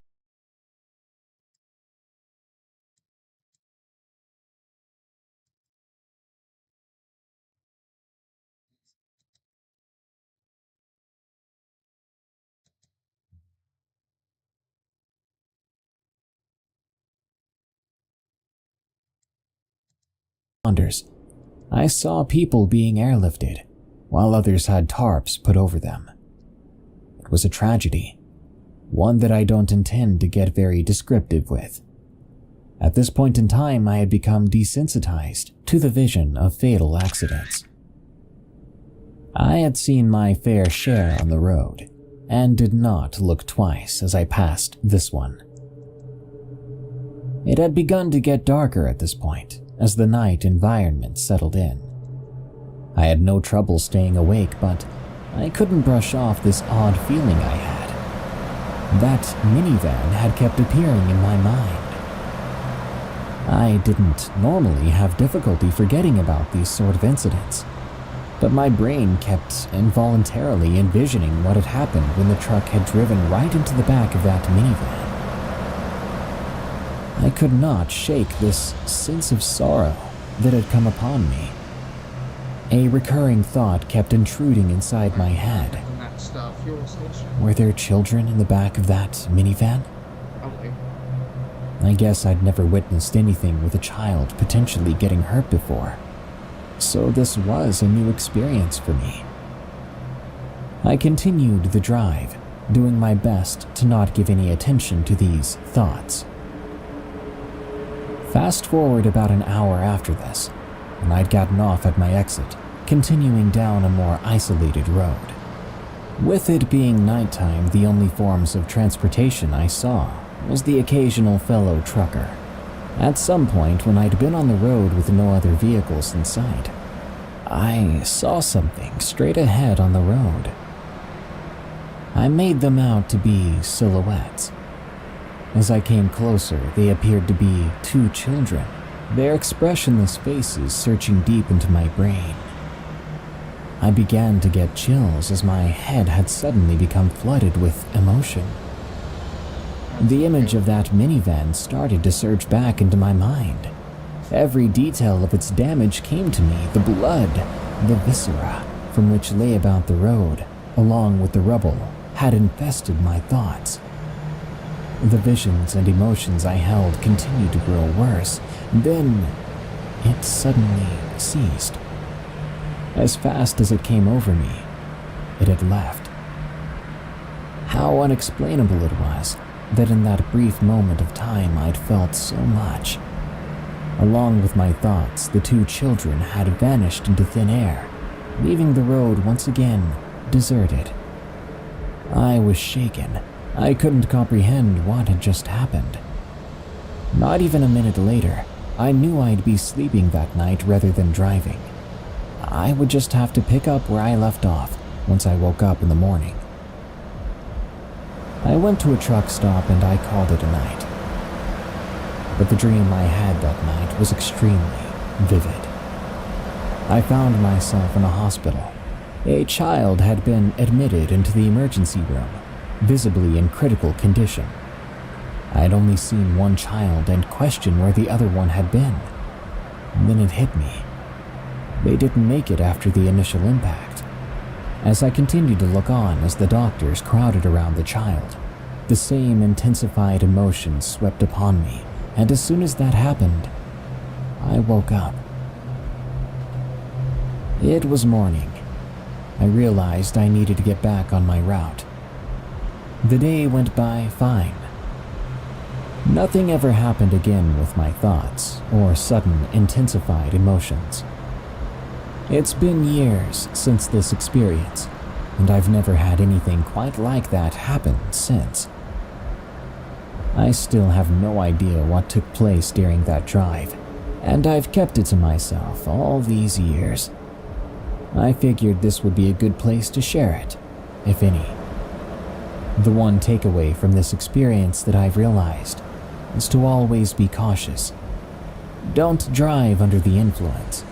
Don't drive if you're tired. Don't do anything if you're unsure of what the turnout might be. It's best to play it safe rather than end up in serious injury or death. The events that took place during that period serve as a continuous reminder to me. Radio interference from Battle Tendency. I used to be a truck driver out of the US.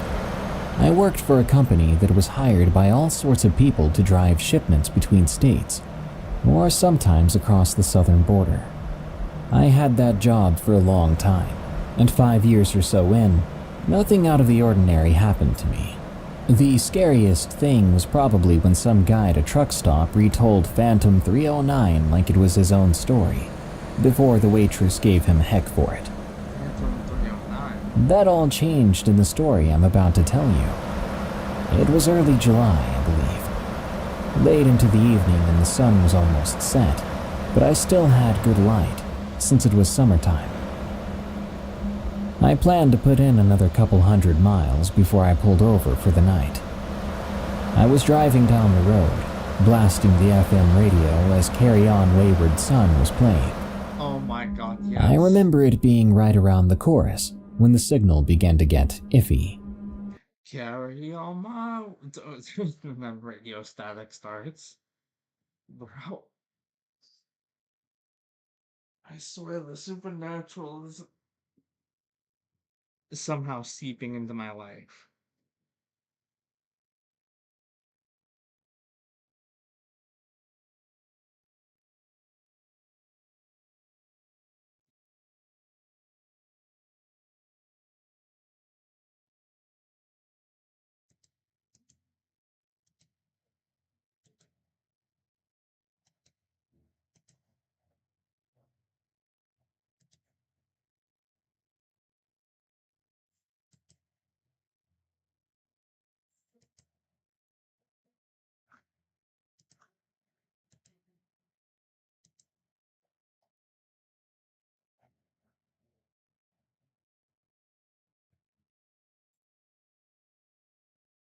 Wait, he's the vocalist for A Perfect Circle?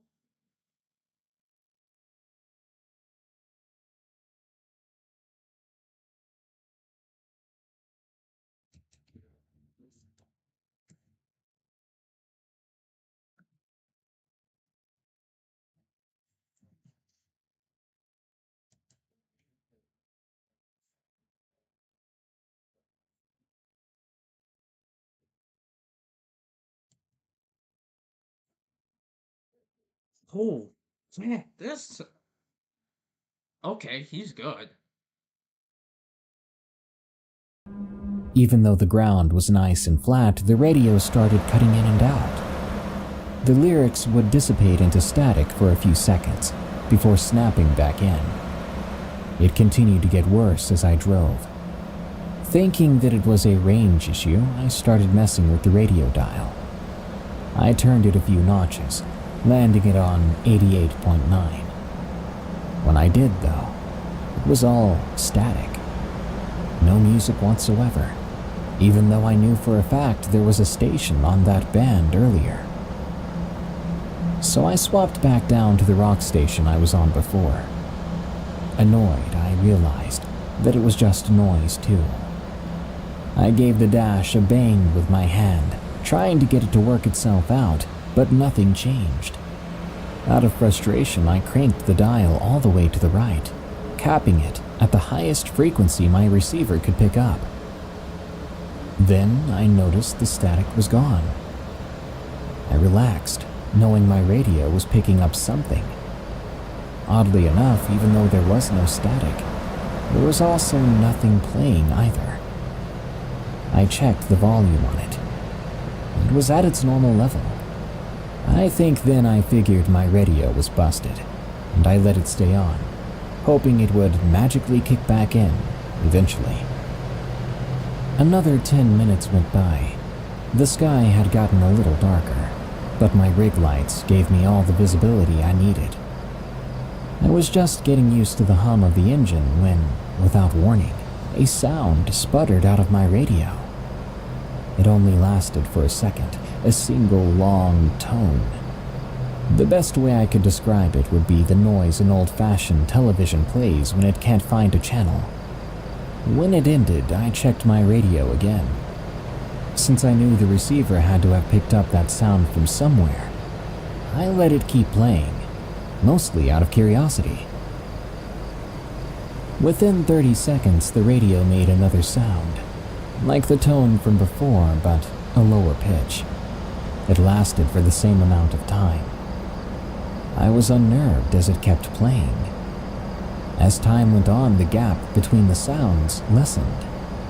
It was getting to the point where they were playing one after the other consecutively. Thinking some station was doing tests, I decided to switch the receiver to a different frequency. I scrolled the bar pretty far, landing somewhere in the mid-90 range. Interestingly enough, that new station was playing the exact same noise, so I kept scrolling through. Eventually, I got down to the 80s. All the stations were playing the darned robotic tones. At that point, I didn't know what was going on. I was in the middle of the desert. I don't know much about radio, but it didn't seem possible a lone source could be occupying every FM frequency out here. I decided to heck with it. I was a second away from shutting the radio off when the tones cut out entirely. Like, just gone, without warning. The sudden lack of noise made me stop my hand. Then something else came on the radio. Only this time it was a song. It took me a bit to recognize the lyrics. After the third or fourth, parsley, sage, rosemary, and thyme, I realized what it was. Scarborough Fair. It's an old-fashioned English song. To be honest, I don't really know what about. I just remembered as a kid, my parents used to dance to a record of it. Keep in mind, that was back in the late 60s. So there I sat in my cabin, listening to this complete nostalgia trip of a song playing over the radio. The audio had a certain whine to it, like the song was being played off of a record, just like I remembered. The singer was female, with a southern accent. Knowing full well what would happen, I scrolled my radio again. I went all the way up and down the range, and sure enough, the same girl was singing on every single station. It was around this time that I realized I hadn't seen any other vehicles. Sure, it was late, but this was a massive highway, not some back road in the desert. I would have expected to see another driver, a rig like mine or a normal car, but there was nothing whatsoever. I was unnerved, but I kept my eyes on the road, letting the song finish. It seemed to end normally, even though there was something haunting about the voice that sang it. A few seconds after it was over, I noticed something else. This time it wasn't on my radio, but out my window. Out of the driver's side, I could make out the faint outline of something in the night sky. It was maybe 50 feet above the ground, but it was big. I'd say 15 feet in diameter. It looked round from my perspective. It was black as a shadow, so black that it stuck out like a sore thumb against the off-blue sky. I watched it silently as it hovered above the ground. Looking back to my dash for a second, it hit me. My truck was moving at 80 miles per hour, and whatever that thing was, it was keeping pace with me, maintaining the same distance parallel to my truck as I drove down the highway. Getting more and more freaked out, I didn't know what to do until the radio kicked back in. There was a series of another few tones. I wanted to turn it off, but I couldn't bring myself to do it. I felt that if I turned the thing off, I'd anger whatever the heck was out there. So, I didn't. I let it play. Soon enough, more music came on. It only took me a second to realize what it was. Beethoven's Moonlight Sonata. This track had the same whine as the previous one, again telling me it was being played from a record. The ominous piano of the song was, for the first time, terrifying to me. I decided to look out my window again, and as I watched the shape, I realized it had changed. It seemed to be pulsating along with the song. It wasn't changing color per se. It just looked like the black material of whatever it was got brighter each time a key was struck. Imagine holding a black sheet of construction paper up to a light. That's the best way I could describe it. I think at this point I began to accelerate, exceeding the speed limit, but the thing effortlessly kept pace with me, not falling even an inch behind, as it continued to pulse and glow to the piano of the song. A few minutes in, the music suddenly cut. There was this incredibly unnatural noise on the radio. Again, hard to describe. It was a voice trying to speak English, I think, but it just couldn't get it. Think of a woman trying to speak, then slow it down, distort it, cut its pitch, whatever. It was terrifying. It kept repeating the same syllable over and over. I was frozen as I listened, unable to make sense of it. It was probably said 30 times before I caught on. It was trying to say, being. There was no context. I was clueless as to what it meant, and just as I wrapped my head around the word, the voice stopped. Static returned. The radio buzzed for a second before cutting back in. This time it was so different. Have you ever seen those edits where someone cuts a bunch of different words from various clips and strings them together to make a sentence? It was like that, only the sentence made no sense. A whole bunch of voices, all female, kept saying random numbers and letters, one after the other. A6L43Z5K886. I couldn't make heads or tails of it. I could see the shape pulsing in tune with each syllable as it was spoken through the radio. Then, without warning, it stopped. The radio returned to its static buzzing. Looking to my left, I could see the thing as it followed me, maintaining its speed. Suddenly, it grew in color, changing from a black to a radiating hot white. I couldn't bear to look at it any longer. My entire cabin was lit up. I remember doing my best to not touch the steering wheel as I covered my eyes. I hoped the rig would remain straight on the road long enough for me to recover. And sure enough, it did. Maybe 15 seconds later, I blinked as the darkness of the night was back. I gained control of the truck again. I turned to look outside one last time, and thank God there was no giant black shape hovering in the sky. In its place, though, were heat waves. I could see the deep turquoise of the night sky distorting because of the ridiculously hot air left where that thing had been. I pulled into the next rest stop I saw without hesitation, staying awake all night thinking about this.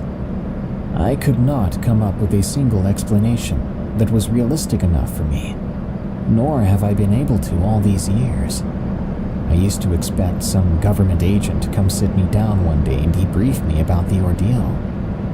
But that never happened. Whatever that shape was, I have no clue. How it maintained a good 80 miles per hour without making a sound, I also don't know. But I can reasonably say that the tech involved is far beyond anything we have that's public domain. Maybe it's all some twisted government experiment. I don't know. But I'll leave you with this. I still have dreams from time to time where I'm driving down a big road at night, and that exact woman's voice comes on the radio, singing Scarborough Fair. I always wake up when she finishes the song with, "I must know you're a true love of mine." Oh, that is creepy. A double rainbow? Now that's just tasty. Not the Rainbow Burger Meal.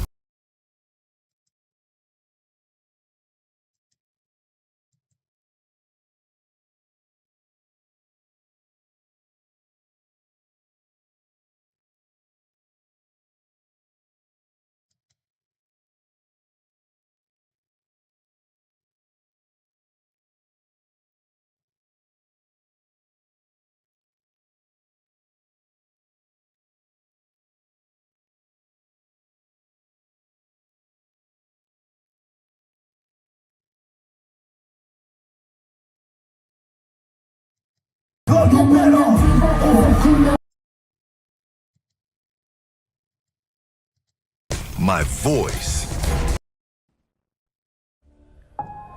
The stuff you see and encounter is a mobile heavy diesel tech. Submitted by Duo Doerden. As a diesel tech for nearly 11 years officially, and while working with my grandfather and father since I could hold a tool, I've seen quite a few things. As for me, I'm rather average in height, about 5'9", but I'm stocky and built like a logger. I don't chase monsters or mysteries.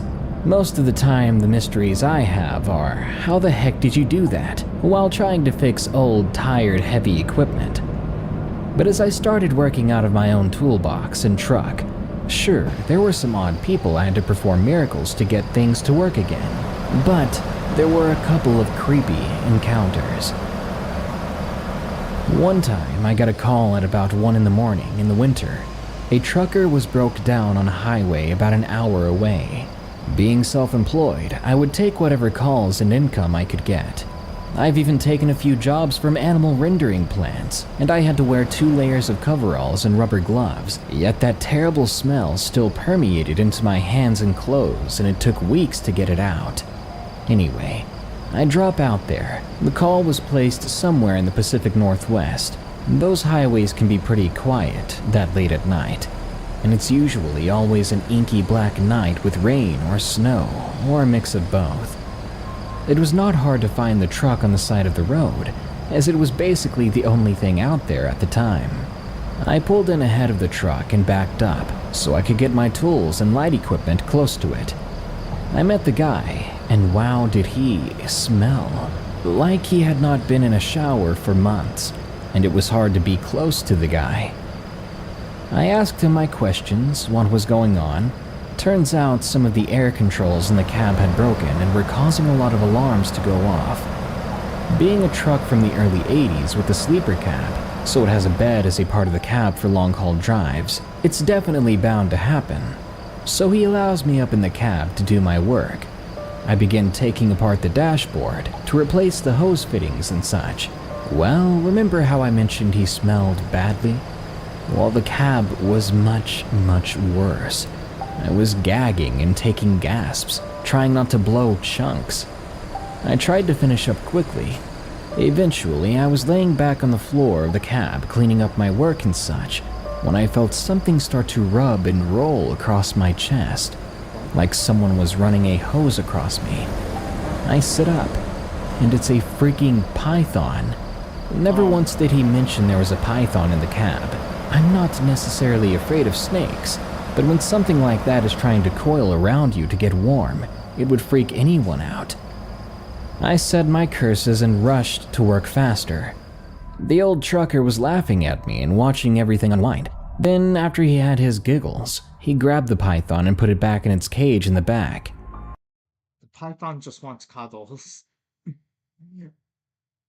Oh my god, if only that were true.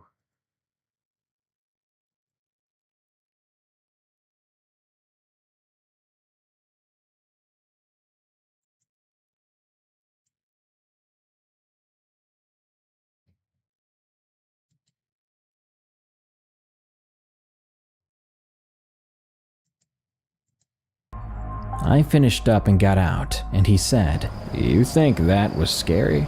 Well, I got body parts in the back." Well, at that point, my heart stopped. I'm on a dark, quiet highway alone with some smelly trucker in the middle of nowhere, and he says something like that. He may have been joking, sure, but I still didn't know why he smelled the way he did. I go back to my truck and take a moment to breathe. I run up the bill on my tablet and go back to the guy. He pulls out his log sheet and his wallet. "Sorry about Bill. He got out and likes to hide in the dash when it's cold. Oh, and don't worry about the body parts. I'm hauling those up to the medical college." I just sighed and got my payment from him, then left. So the guy and his python were body haulers. That's nice. I ask now when a trucker calls me if they have any pets in the cab so I can be ready for it. And later on I found out that guy likes to screw with people, and that's why the local shop gave him my number. Lucky me. My other event was a few years ago. I got a call from a local logging company needing someone to fix some really old equipment that many people don't know how to fix anymore, and they wanted me to fix some of the vandalized equipment they had. It's something of a specialty of mine, fixing old things that people no longer know how to fix. I got the GPS location, and it was deep, deep into the Cascades. I took the long drive up there. At that time, I was carrying a .45 for protection on jobs, as well as an AR. I've had a few close calls with cougars and black bears, so being that far out in the woods, I wanted to be prepared, especially if I had to camp in the mountains. I also had an Arctic sleeping bag, a lot of water, and a couple of MREs just in case. I got to work and tore into the old logging equipment and trucks, stuff repurposed from military surplus it looked like. After a couple of hours, I finished up with my work on the vehicles. It was really late, and the crew was all left for the day, except for the owner, who stayed a bit longer to help me with doing final adjustments. I was packing up and I did my paperwork, and finally the owner had left. We were so far out there that cell phone coverage was really spotty, if there was any at all. I got ready to go as the sun was setting, and well, my truck's battery had given up the ghost. Well, it was too late now to try to get it started, so I prepared for a night of camping in my truck on a logging site. Not that I didn't mind camping or roughing it every once in a while. It's still annoying to be stranded that far from home and civilization. I'm sure you could understand. I got a small fire going with all the scraps of trees and such. There was plenty down here. I sat down on a log next to me and got my MRE cooking in its bag. I could hear deer moving about, small rodents making nests in the down foliage. Owls were hooting and screeching in the night. The crickets and other bugs were singing their songs. It would have been beautiful out there if it hadn't turned so creepy, because what happened next was all those sounds I just listed completely stopped. All at once, as if someone just pressed the mute button. It was completely silent. The only thing ringing in my ears was the sound of the fire popping and cracking. Keeping my eyes peeled, I slowly finished my food and moved a cut piece of wood so my back was to my truck and chambered my weapons. I grew up hunting. I learned from my elders that when the forest goes quiet, there's some sort of predator in the area. Several hours went by in that night with this insane silence hovering over me. Every so often I'd interrupt it, placing more kindling in the fire to keep it alive. Then, suddenly, off a ways down the mountain from the road, I hear a whistle that sounds like an owl's screech, but it didn't sound right. Then there was another one further up the mountain. At this point, I threw on more wood to try to get the fire to light up more in my area, keeping any wild animals at bay. Plus, I wanted to give myself a buffer zone to see any eye reflections with the fire's light. I gripped my AR tight, and I stood up. Suddenly, masses of rocks began to fly down the mountain, hitting the equipment, and at my feet. Many of the rocks were softball size. It even broke some of the glass I had replaced that day. At that point, I let off a few rounds as a warning. Everything stops, and it goes quiet again. No more stones flying down at me. But maybe half an hour later, in the stone-cold darkness, I hear bang, bang, bang, as if someone was taking a wooden bat against a tree. That same noise was also coming from elsewhere above me in the woods, like it was just over the crest of the hill. Then I heard thumping like large, heavy footsteps, and then it would all stop, and the maddening silence would return. I stood there waiting, as if something was about to break from the edge of the fire and start charging at me. Then I noticed two reddish-yellow dots in the hill staring down at me. Something was looking in my direction. I could see them watching me, blinking. I wanted to shoulder my weapon and let loose with the trigger, and then something in me said it's not the one you see you should be worried about. It's the ones you can't see. So I just remained calm and stood there, watching those eyes in the dark, watching me. It felt like I was living a nightmare. I felt so helpless next to a fire armed with a rifle, and feeling like any moment, no matter how many rounds I have, there was nothing I could do to get away. I simply kicked on another piece of a log and continued my staring contest with whatever that thing was. Eventually, the eyes began to move and disappeared behind something, and never returned that night. I spent the rest of the night keeping the fire going, watching and listening, and soon, to my great relief, the sounds of the forest returned. When they did, I felt safe enough to crawl into my cab of my service truck and finally get some sleep. Next thing I knew, I was awakened by the owner of the company knocking on my window. I nearly jumped out of the passenger door. He asked me why I was still up here, and I told him that my battery went out and I could not get a cell signal. He then asked me about the few rifle casings I left out there and the broken window. I gave him the full story. He gave me a cup of coffee as he stirred up my fire and got it going. He dragged over another log and sat down on it, and then he gave me his story of another mechanic that had stayed there with them. The mechanic the next day quit and loaded up his camper and never returned to the woods for work. It was the same thing, rocks flying, noises in the forests going quiet. They helped me jump my truck, and I later got going. It was that night that I stayed there that has me staying out of the woods overnight at all costs. I do not do work deep in the woods anymore. Now they either have to bring it to me, or it has to be close to home. Things go down in the woods at night. Certain creatures don't want you around. The Gas Station Trucker. Submitted by Sad Monroe.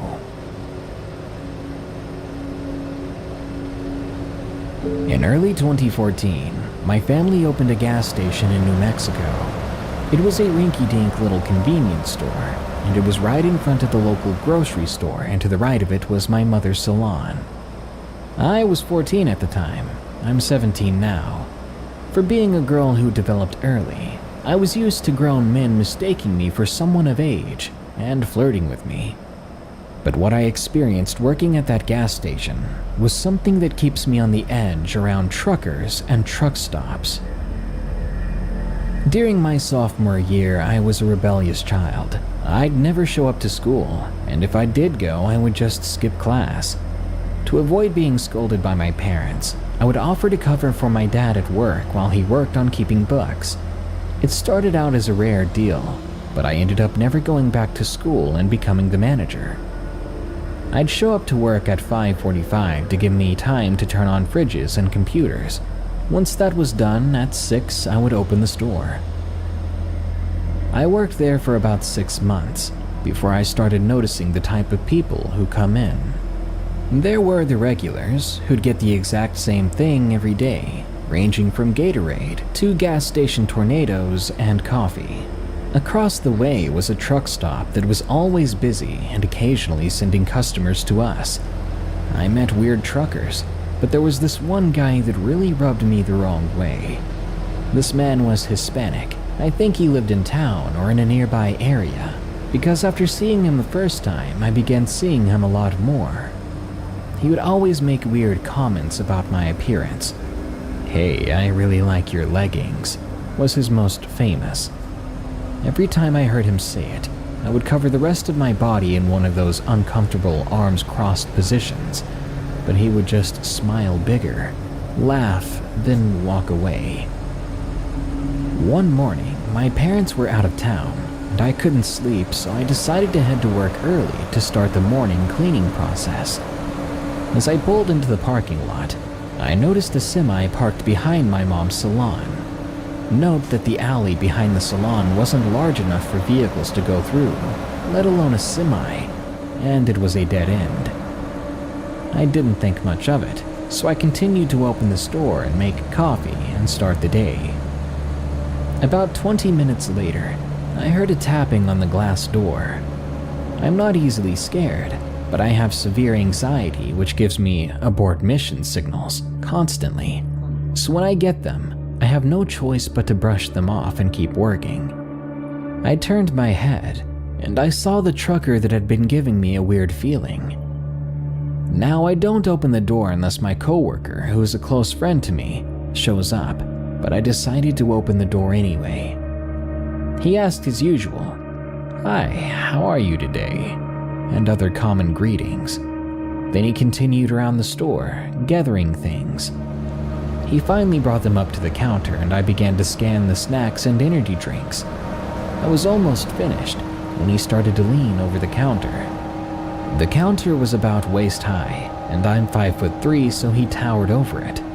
He kept leaning, and I looked at him with a disgusted face, which drew him back. Then he complimented my thighs and my leggings. This time he didn't laugh then leave like he usually did. He kept talking, but the thing that sent alarms and red flags through the sky is when he said, "You're very beautiful, you know. You should come work with me." I forced out a fake laugh, but I was obviously very uncomfortable. He would moan to himself, and as he was gathering his things, my coworker walked in. I asked her to watch the counter as I used the restroom. Apparently, as I went to the bathroom, he kept asking her about me, asking my work schedule, what time I got off on what days, but as a grown woman herself, she saw the red flags flying as well. She told him off and threatened to call the cops if he came around me, yelling about how I'm just a minor and how he was vile. I never had to come face to face with him again, but I would still often notice his truck parked outside the building, knowing he was still watching me. It was then that I began to feel scared to go to work. I even brought up to my parents that men were making advances on me, and it made me feel unsafe. I was told to take it as a compliment. But the stories of truckers taking women started to circulate through our gas station employees, who recommended me to stop working alone, as my friend who had saved me that time had children and was rarely ever there anymore. Eventually, a man was found in his semi across the street, no longer alive. He had OD'd. I never knew who it was, but I did always find it curious that around the time that happened, I stopped seeing that man and his truck. I no longer work there, and I'll probably never work at another gas station again, because I always felt that that guy was more places than I noticed. I don't dislike truckers, I just don't like creeps that use the job to their advantage. And unfortunately, my parents didn't care enough about my well-being and safety. I'm just glad that my coworker stepped in to protect me. Because who knows what he would have done if she wasn't there. Maybe he would have waited for me to clock out. What if one day he didn't just watch me from his truck? I'm glad I didn't have to find out. To all the girls out there, be safe, travel in groups, and you don't have to be friendly to someone who makes you severely uncomfortable.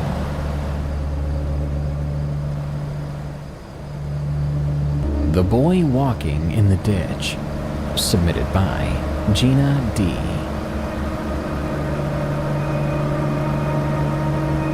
I've been a long-haul trucker for 5 years now, and while I've met plenty of drivers with their own creepy stories, I hadn't really gone through anything crazy before now. I was hauling popcorn in Georgia, and sometimes we load in pretty desolate places. This particular farm was about an hour's drive from Atlanta. It was far, really far from civilization, and I was beginning to think my GPS was leading me in circles. Everything looked the same, and it was getting dark when I saw something I definitely have never seen before. There was a little boy that couldn't have been more than 5 years old, crying and waving me down from the ditch, mouthing the words, "Please stop." I slowed down quite a ways away from the kid. I felt bad for him, but at the same time something felt completely wrong. There was nothing but woods around here. No houses, no cars that I could see, just a kid standing in the middle of nowhere. I immediately called the cops to report it, and they made sure to get my exact location and told me to stay in the truck and watch the child. Yet, I was still torn between listening to my gut and helping the defenseless child. I'm glad I listened and stayed in the truck though, as cowardly as that sounds. He was looking around frantically, still crying but not coming towards my vehicle. The police responded surprisingly fast, as to be expected when there's a child involved, and as the sirens came into earshot, 2 all-black Escalades came out of the woods and booked it away from there.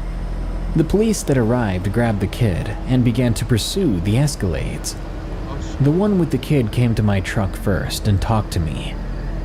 He explained it to me, that what I just witnessed was a gang initiation and that the little boy was bait and I had nearly taken it. I gave my statement, but I didn't get any more answers beyond that. The kid himself was terrified but unhurt. He and I were both lucky to leave the desolate, unforgiving back road alive that night. One headlight, submitted by Snacks. I often travel between cities in Southern California. My best friend lives 70 miles away from my hometown, but thanks to freeways, it's usually only an hour drive. Since traffic is insane in the LA area, I fell into the habit of only making the commute in the middle of the night.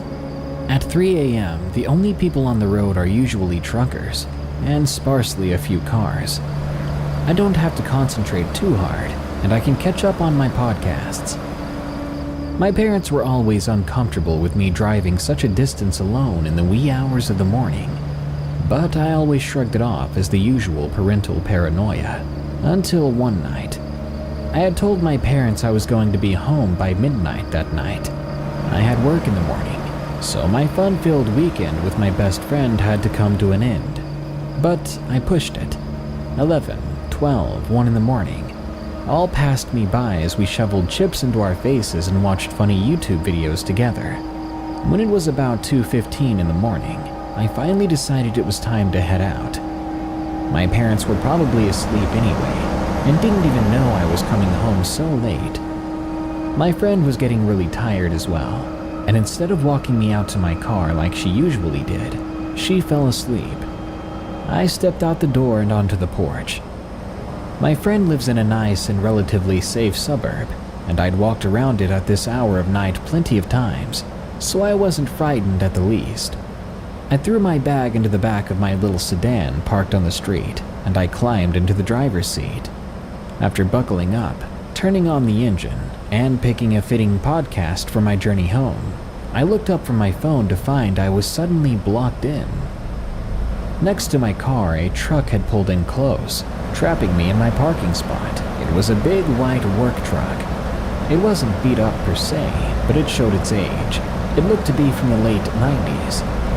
The thing that caught my eye about the vehicle was the fact that its right headlight was burned out. Before I could take in more of the vehicle, the passenger window rolled down, and I could see the driver lean out from the darkness of the cab and look down at me, into the orange streetlight. He looked to be in his 40s. He was short, fat, and very greasy. He was balding, but what was left on his head was messy locks of oily black hair. He gave me a yellowed smile and motioned for me to roll my window down. Like an idiot, I did. "Do you know how to get to Victory Boulevard from here?"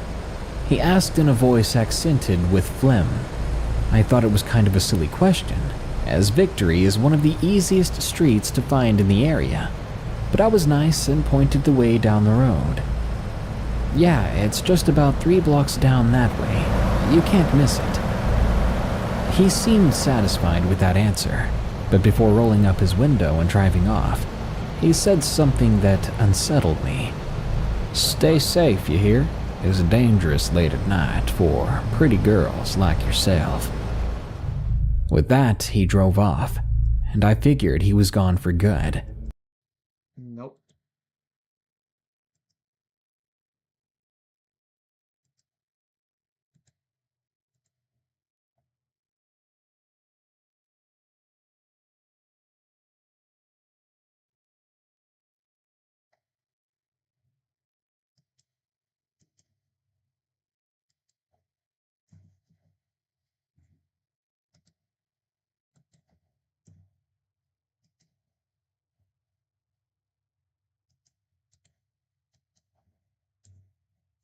I'll be right back.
I am back.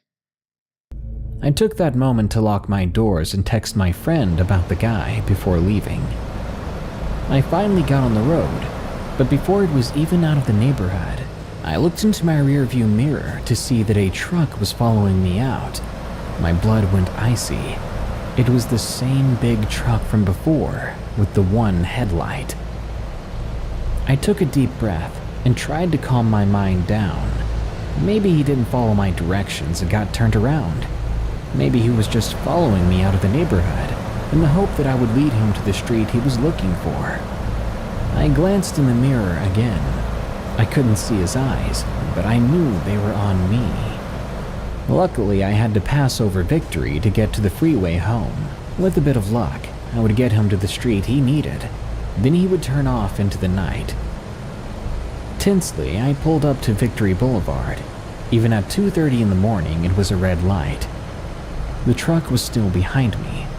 When I got the green to go, I laid on the gas and continued down the road past the intersection. But to my terror, there was that one headlight still, riding my bumper now, leaving the road he had supposedly been looking for behind him. My stomach was down to my feet at this point, but my only option now was to get on the freeway and try to lose him in the next 70 miles. I pulled up on the ramp, and he was still right behind me. I floored it once I hit the freeway proper, hoping there would be enough traffic for me to shake him off. Unfortunately, it was my ideal condition on the road. There were only a couple Big Mac trucks making late-night long hauls, and less than a handful of other private vehicles. So, there was nowhere to hide. I spent the next 30 minutes weaving in and out of what little traffic there was, but it was no use. Every time I looked back, there was that one headlight staring right back at me. On a sign of upcoming off-ramps, I saw a name I recognized. It was the same off-ramp that another friend of mine's ex-boyfriend had lived off of. I'd taken her back and forth a bunch of times, so I knew one thing was sure. There would be lots of twisty and confusing suburban streets there, and I started to form a plan. At the last minute possible, I veered off the freeway and onto the off-ramp. The truck screeched after me. I ran a traffic light, and that gave me enough time to quickly turn a corner into a neighborhood. I spent 5 minutes whipping around the sleepy house-lined streets and getting myself as lost as possible. Then I parked on the side of the road, caught my breath for a moment. A few minutes passed, and there was no signs of him. The feeling of relief was like no other. I started the car again and pulled out of the neighborhood, back toward the freeway to finish my journey home. As I was sitting at the light, waiting to turn onto the ramp, when I looked across the road, my whole body froze. Who was that? On the other side of the intersection was a white truck with one headlight. How did he know I was trying to trick him? Then I remembered the license plate frame on the back of my car, with the name of my hometown in huge white letters. He knew exactly where I was going. The light changed, and I pulled back onto the freeway, one headlight shining in my rear view mirror. I had to formulate a new plan if I was going to get away from him. I figured I could take my usual exit to get home, but instead drive to the local police station, where I'd be safe. No one in their right mind would try anything at a police station. If he was still following me, I could get the cops on my side no problem. I gripped the steering wheel, resolved in my plan, and drove. The traffic had grown a little thicker than before, so I continued my weaving in and out of lanes, which I'm sure the other drivers loved. I glanced back at my mirror and noticed the truck was a distance back now, behind some other cars. As minutes went on, he was further and further away until I couldn't see him at all. By the time I got to my home exit, he was nowhere in sight. I pulled down a side street after getting off the freeway, and I parked just to see nothing. My only guess was that the old truck didn't have the gas to make it the full way. Whatever happened, I'm relieved it did. Anyone that determined to stalk a girl at night in her car for almost 70 miles is not someone I want to encounter without a car around me. I drove home, and the first thing I did was fling myself into my mother's arms. She had been awake and worried sick. She was going to give me an earful for being so late, but when she saw I was crying, she just hugged me and let me tell her what happened to me. After hearing my story, she figured the terror I experienced was enough punishment. Be wary of the night. I still make my 3 a.m. drives, but now there's an edge of caution in my stomach at all times. Sometimes, I swear, in the middle of the night on the freeway, just a few cars behind me, I see that one headlight. A Trucker's Weird Story, submitted by Anon.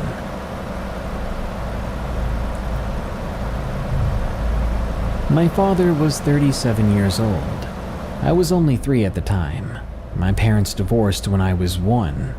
Back then, my dad was working as a truck driver in Iowa, and this is a story he later told me about one of the most bizarre things he'd ever witnessed. He got a call from his truck company to pick up a shipping container at a farm. He drove out to the farm to pick it up. When he arrived, he saw 3 unmarked cars that appeared to be for federal agents. He hooked up the container and the cars followed him. He was required to drop the container at a military base in Nevada. He can only stop for fuel and bathroom breaks. They even gave him clearance to skip any and all way stations, which was beyond weird for a trucker. A couple of times local police cars tried to pull him over, but the Secret Service cars stopped the police, and then they'd be back on their way in no time. Once he arrived at the base, he noticed there were twice as many federal vehicles compared to when he started the journey. They then had him get out of the truck, after which a different driver got in the truck, drove it into a dirt hole, and buried the truck in its entirety. The cab and everything, which luckily he didn't own the cab. He doesn't know what was inside the truck, and I don't think he ever wanted to know. I'm 15, and this story scares the crap out of me, thinking about what was so important in that container that the entire truck had to be buried, confidentially, after being escorted by dozens of Secret Service agents. You may not like it, but some very weird things are going on. Celebrating 50 years of music live, featuring Arcade Fire, B-52, Backstreet Boys, Bad Bunny, Bonnie Raitt, Brandy Carlisle, Chris Martin, Dave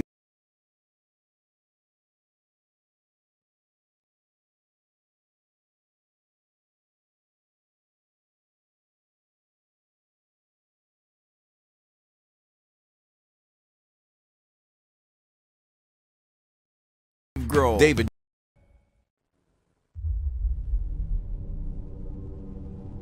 Oh my God. From Country 1989. This happened in 2009. I've been driving trucks for a while, and the story I'm sharing now takes the cake for all the bizarre things that I've seen. In 2009, I was hauling mostly hopper bottoms, some blood powder, some bone meal, even a few DG-13 corn runs. But every once in a great moon, I'll pull a wagon or livestock trailer. On this occasion, I was hauling a load of late feeder calves for a feedlot out of Indiana. I was going to West Virginia. The destination was a rural farm in Wolfe County. We made it there just fine, me and the mini steak family in the back. After unloading, oddly enough, the farmer asked me to do a big favor. I replied, "What do you got in mind?" He said he's got a couple of dead pigs that need gone. So he asked me to haul them off to a local rendering plant, and to convince me further, he offered a few extra Benjamins for the extra time. I agreed to do it. It was already in the direction I was heading back. Plus, extra money is nice. So he helped me throw the 2 dead pinks in the back. Then I went back on the road.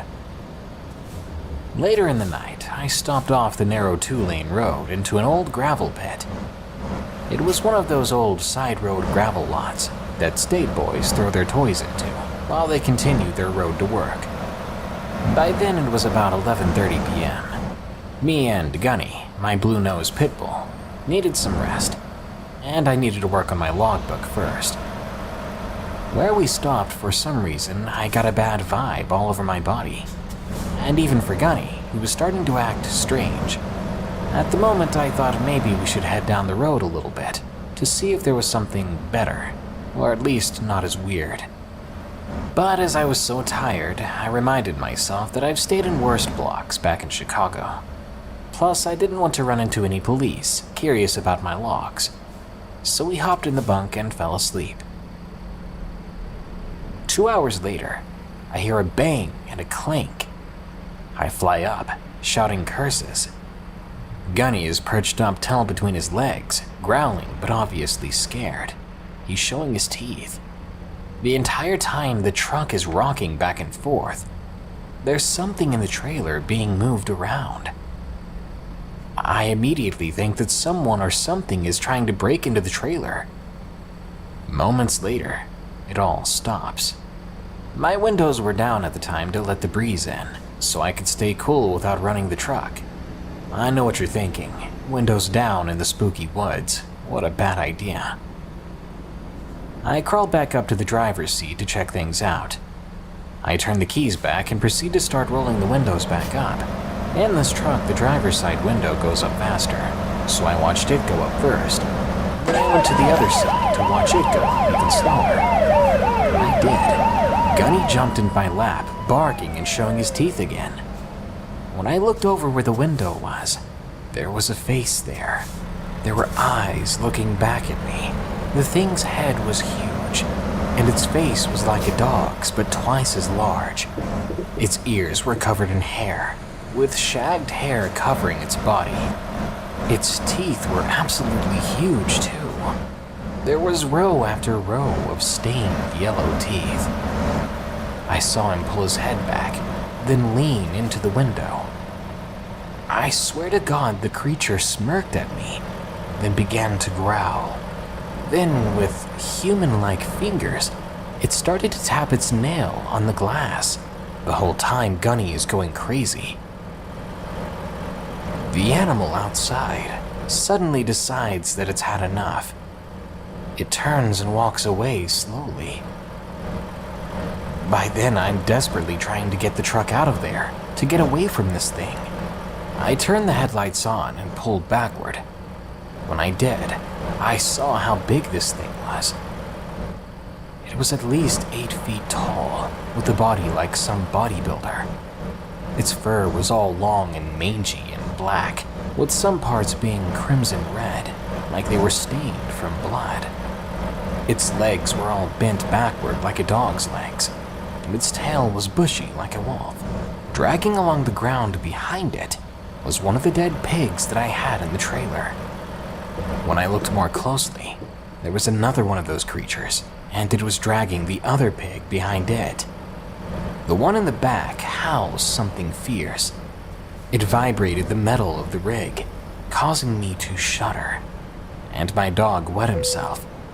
To his defense, my dog was in my lap, so it could have been me that did that. We hightailed it out of there, driving another 45 miles to a different truck stop. I get out to check the trailer. My roll door was halfway bent out. These roll gates are meant to hold cows up to 1,500 pounds, but these things bent it. All I'm saying is this whole thing was unreal. For weeks, then months, then years, I coped with the logic of it all, not understanding it, but still knowing that it really all happened.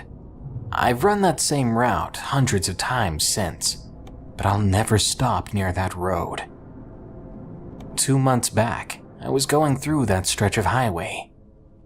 They've got a little gas station down there, and one time, before I made it to my destination, my truck was acting up and the engine light came on. So I stopped there for a moment to check if everything was good. I went inside and the clerk said, "Everything good?" All I could say was, "Glad I didn't break down 2 miles back there."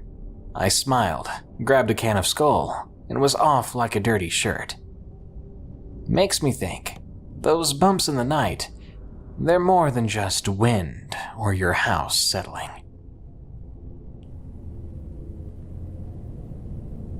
Wicked warning. From Lady Rain AK. Location, New Orleans. I was trucking down in the States with my ex. We had traveled coast to coast and had many weird experiences along the way. But this experience was rather freaky and possibly paranormal. It happened in New Orleans at the beginning of August 2005. We had finally made it to New Orleans, the home of voodoo and Mardi Gras. Ever since my brother told me about their graveyards, the voodoo shops, and the other strange but fun things down there, I had to go see it for myself. Call it morbid curiosity or just simply fascination with the macabre. Either way, I wanted to go. I heard the mausoleums and headstones are beautiful, and the local lore had me interested. Not to mention, I had just gotten a new 35mm camera, and I had taken a few photography classes in high school, so I wanted to capture the memories in the best way I knew how. I know 35mm was old school even back in 2005, but there was something about not knowing immediately how the shot would come out, not having instant gratification, that made me feel like I was some sort of real artist. We had dropped the trailer at the Home Depot we were unloading at, and drove down to Lafayette Cemetery. We zigged and zagged through the streets in complete awe of the old plantation-style homes. There was this one ginormous home in particular that looked like it could house at least half a football team. The place was utterly beautiful, but something about it made me feel uneasy. I'm sure a lot of horrible things happened down there, so we didn't stop, and we drove right on by. My ex did not, and I mean did not, like anything unknown, anything spiritual, or mildly occult-like, so he flat out refused to go with me, stating it was boring, but I could see that he was actually creeped out. Pulling into a nearly empty street, I had half expected there to be tons of people there, as what I had gathered this was supposed to be a tourist attraction. Since it was a residential area, we couldn't park the bobtail truck here. He tossed me my cell phone, which had like 15 minutes of prepaid call time left, and said to call him when I was done. He basically dropped me off at the gate and sped away like a complete chicken. The mausoleums looked like finely built homes, sitting there on stone pads, some of them growing moss and others had fresh flowers at their stoops. Walking the stone paths that weaved through the hollow ground, there was a complete ominous feeling, like I was being followed. It filled me with dread and excitement. The hairs on my neck stood up, and a chill ran through my body, causing my very existence to run cold. It was borderline 90 degrees outside, but I was shivering. I continued along the path, clicking away on my camera, taking pictures here and there of the weeping cherub angels and the praying figures that marked the headstones. I must have lost track of time, as the sun was beginning to dip down over a particularly unnerving set of trees. I had forgotten we were in the south, and the possibility of a snake or something just as freaky falling on that tree dawned on me, and I began to make my way back to the gate. The towering gate looked even more sinister in the dimming light. I quickened my pace, and soon spotted a lady of African descent.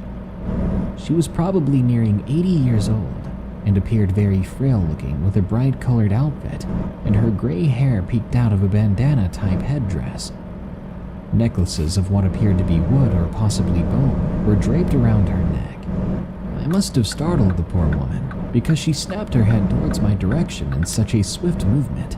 I was nearly startled myself. I was surprised she didn't break her neck. She was looking at me straight in the face now. I noticed then that she had one milky eye. The other was darting back and forth like it was searching for something to focus on. She had appeared so quickly, I was visibly shaken. She probably sensed my fear. I rationalized with myself that it was totally possible she was leaning down to put flowers on the nearby grave, but as I got closer to where she was, I didn't see any flowers. She motioned for me to come over, and despite my gut feeling, I walked cautiously over to where she stood. I assumed she simply needed help getting up or help to her car or something.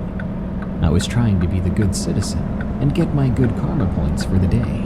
I thought that I was far enough away that if, for some reason, I needed to bolt, I could, but I was apparently within arm's length of her now. She was swifter in her freaking life, and she grabbed me by the arm so tight that she left bruises on my forearm. Her nails dug into my skin, but I could barely let out more than a squeak of terror. She pulled me towards her leathery face and milky eye. Her good eye was almost solid black. The whites that were left had yellowed over time. Small serpents of red slithered across her face. She smelled of rotting leaves and iron.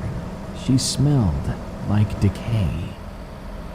She spoke in a very deep, I've smoked 3 packs a day for 40 years deep, raspy voice, saying, "Get out."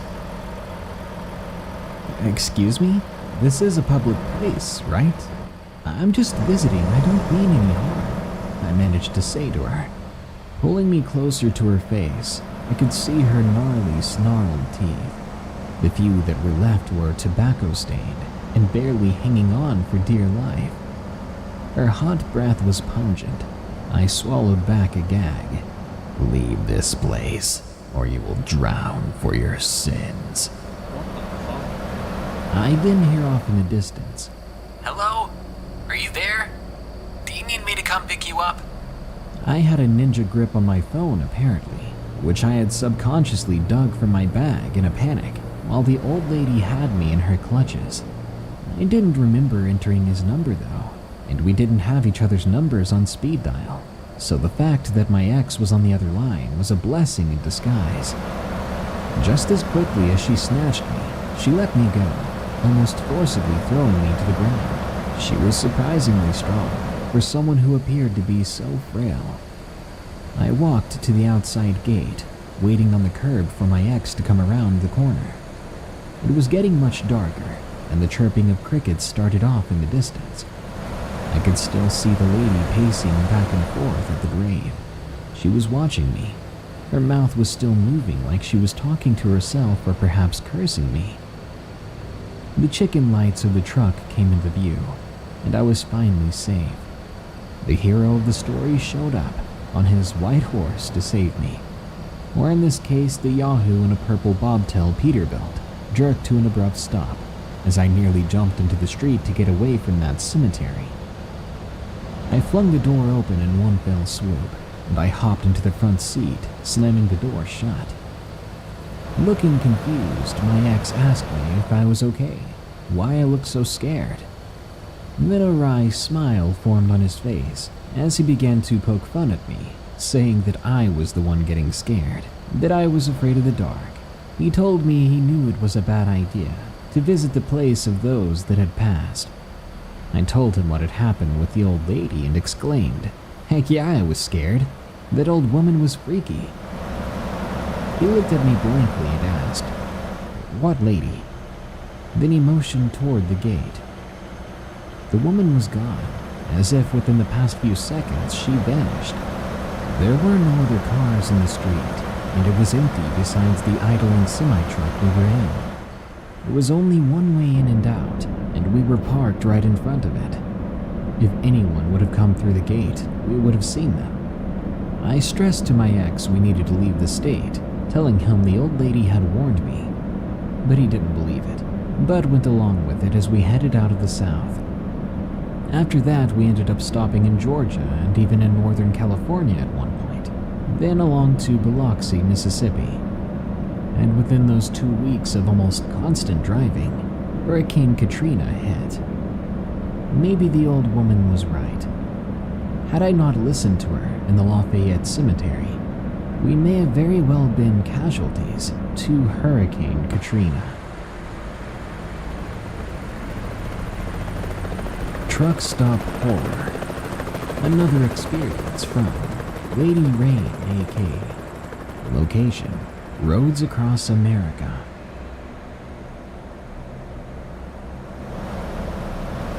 I lived in a small town, and I never really traveled outside of my home state. I never experienced life in a way that others would. We were kind of sheltered from the big crime and other things that had been happening over the countryside. So my now ex decided to take me on a journey of being an over-the-road truck driver. In a lot of cases, this was a great experience. There were a lot of fun times, and I got to see most of the United States. But trucking life is hard, and being on the road 24/7 is not easy. Being cooped up in a small truck with someone for that long will cause anyone to become mad, as in bad crap crazy. Life on the road is much different now than it was when I was trucking. People now have better tech and the ability to binge watch your favorite YouTube channel, surf the web, or play games on your phone to keep yourself occupied. The only forms of entertainment we had back then was either watching one of the dozen or so DVDs, reading yet another book, or talking on the radio. We often opted for talking on the radio, which became our version of social media. We even had different identities or personas to hide behind while interacting with the different people who were basically strangers to us, and I think we all know how creepy certain truckers can be. We kept a bit of anonymity on our side to stay safe on the road. When you're a trucker, you acquire a CB handle. My ex's was Ninja Dwarf, and mine was Northern Exposure, as I was from Alaska. During the time on the road, you meet a lot of crazy people, and you see a ton of crazy stuff, and I do mean a ton. People often hear about stories of things that happen on the road. Most of them are more gross than scary. You know, like drivers getting a little too friendly with their cabin buddy, whether it's a dog, a cat, or even a goat. Because yeah, crazy stuff happens on the road. And I saw it by accident firsthand a few times. But those are stories for a different time. This time was one of the most terrifying experiences of my entire life. When it comes to strange and unusual events, this world is full of them, and I got lucky enough to be a part of it. Have you ever gotten the heebie-jeebies from someone's voice? Like flat out scared to talk to someone. A voice that makes you think that the person on the other line is not at all there, you know. That was this guy. Something about him just made my skin crawl, and I had only ever heard his voice through the crackle of the CB radio. The CB started to crackle and we heard the distant call. You could barely hear a voice through the static, but eventually he got close enough we could hear him clearly. He must have been 50 miles or so behind us, because it was still faint, but our CB radio was peaked and tweaked, meaning it could really reach out and touch someone. Kind of like when everyone's got 3G and you're running 5G. We could just barely hear him through the chatter of the CB. And then I finally really heard his voice. It's hard to explain, but the best way I could now describe it would be like how Heath Ledger talks as the Joker in the Batman movie. Like a slurred voice through gritted teeth that had been smiling for hours. There was something just off about it, and it gave me chills. He said to us, Hey there, Purple Pete. which was the color of our truck. Where you headed? My ex hollered back that we were heading to Arkansas. The driver said he was going the same way and asked if he could tag along, and introduced himself as Maniac. We would run from one coast to another, then back again. This guy always seemed to be running the same route as us, but we had never physically seen his truck, though he described it as a 378 long-nosed Peterbilt that was black and had a brow and a cattle guard. According to him, he ran dry box from California to Florida, which explained why he always seemed to be either coming or going on the I-10. One week when we were running from Florida back to LA, we actually caught up to him on his back trip from Redmond, Washington to Baton Rouge, Louisiana. He told us he would meet up with us in Nevada when we did our trip back, because by then we would have run out of hours and needed to take a rest. We said sure to him, even though I really did not want to meet this guy. But my ex seemed to really like him, so we gave him an ETA on when we'd be back in that area and what truck stop we would be at. We were going to meet up with him for a meal. This was really before the idea of having a cell phone for anything other than emergencies, so it wasn't like we could just call him when we were going to be in the area. He agreed and we parted ways. My ex continued to talk to him until the radios would no longer reach. We had finished our load that day and were heading back to Las Vegas to the truck stop, the one we had agreed upon, and waited. Las Vegas is a shady place for truckers in general. There's often quite a bit of crime there. I've seen my fair share of cops live while in truck stops, and I mean right in front of my face. Watching them do sting operations is pretty entertaining to say the least. We waited in the truck for what seemed like forever, until we got bored and ventured into the truck stop for a bit. We waited and waited, until eventually we passed enough time where we could take another load, so we had to head out. We never actually met up with the guy in Nevada. But a few months later, we ran into him in Oklahoma. We had heard some chatter on the radio about these lot lizards, truck stop girls you could pay for, if you catch my drift, whose lives had been brutally stolen at truck stops in Texas, Oklahoma, Arkansas, Mississippi, Louisiana, and Tennessee. Folks on the radio chalked it up to drama, but at the time, none of us had anything better to do than make up truck driver stories. We kept hearing about it though, and even brought it up to Maniac the next time we heard from him. I remember he laughed about it. Must be one real sicko doing it. Must just be a story, because if it was true, they would have caught him already. I'm sure there's tons of fingerprints and fluids at the crime scene. With as messy as the crime scenes were, I'm sure he wants to be caught. That seemed like a really weird thing to say, but he was a very weird guy, so that was totally in character for Maniac. Maniac went his way and we went ours, and after a while I forgot about the weird comment. Fast forward a few weeks later, we were in Mississippi, and we hear a familiar voice on the radio, and it was Maniac. We had taken a long weekend because it was Labor Day, and most companies were okay with drivers taking an extra day off then. Our plan was to make it to this lake out in the middle of nowhere. We were going to drop our trailer off and head out bobtail. So we chatted with Maniac, and he said he was going to Tennessee and that he would be heading out the next morning. And so, cutting our much-needed break short and bypassing the weekend at the lake, my ex decided to run with him so that there was someone to talk to. We had gotten into an argument earlier and I wasn't talking to him, and he absolutely hated the silent treatment. They chatted and I tried to ignore the conversations, but I couldn't help but overhear that the topic changed to the truck stop lot lizards. My ex tried to be a hard A, and he straight up told Maniac that he wasn't scared of the guy, and that he could defend himself from a sicko like him. But then I remember hearing him say, It's not you he's after. He said it with this raspy chuckle, and then they quickly changed the subject.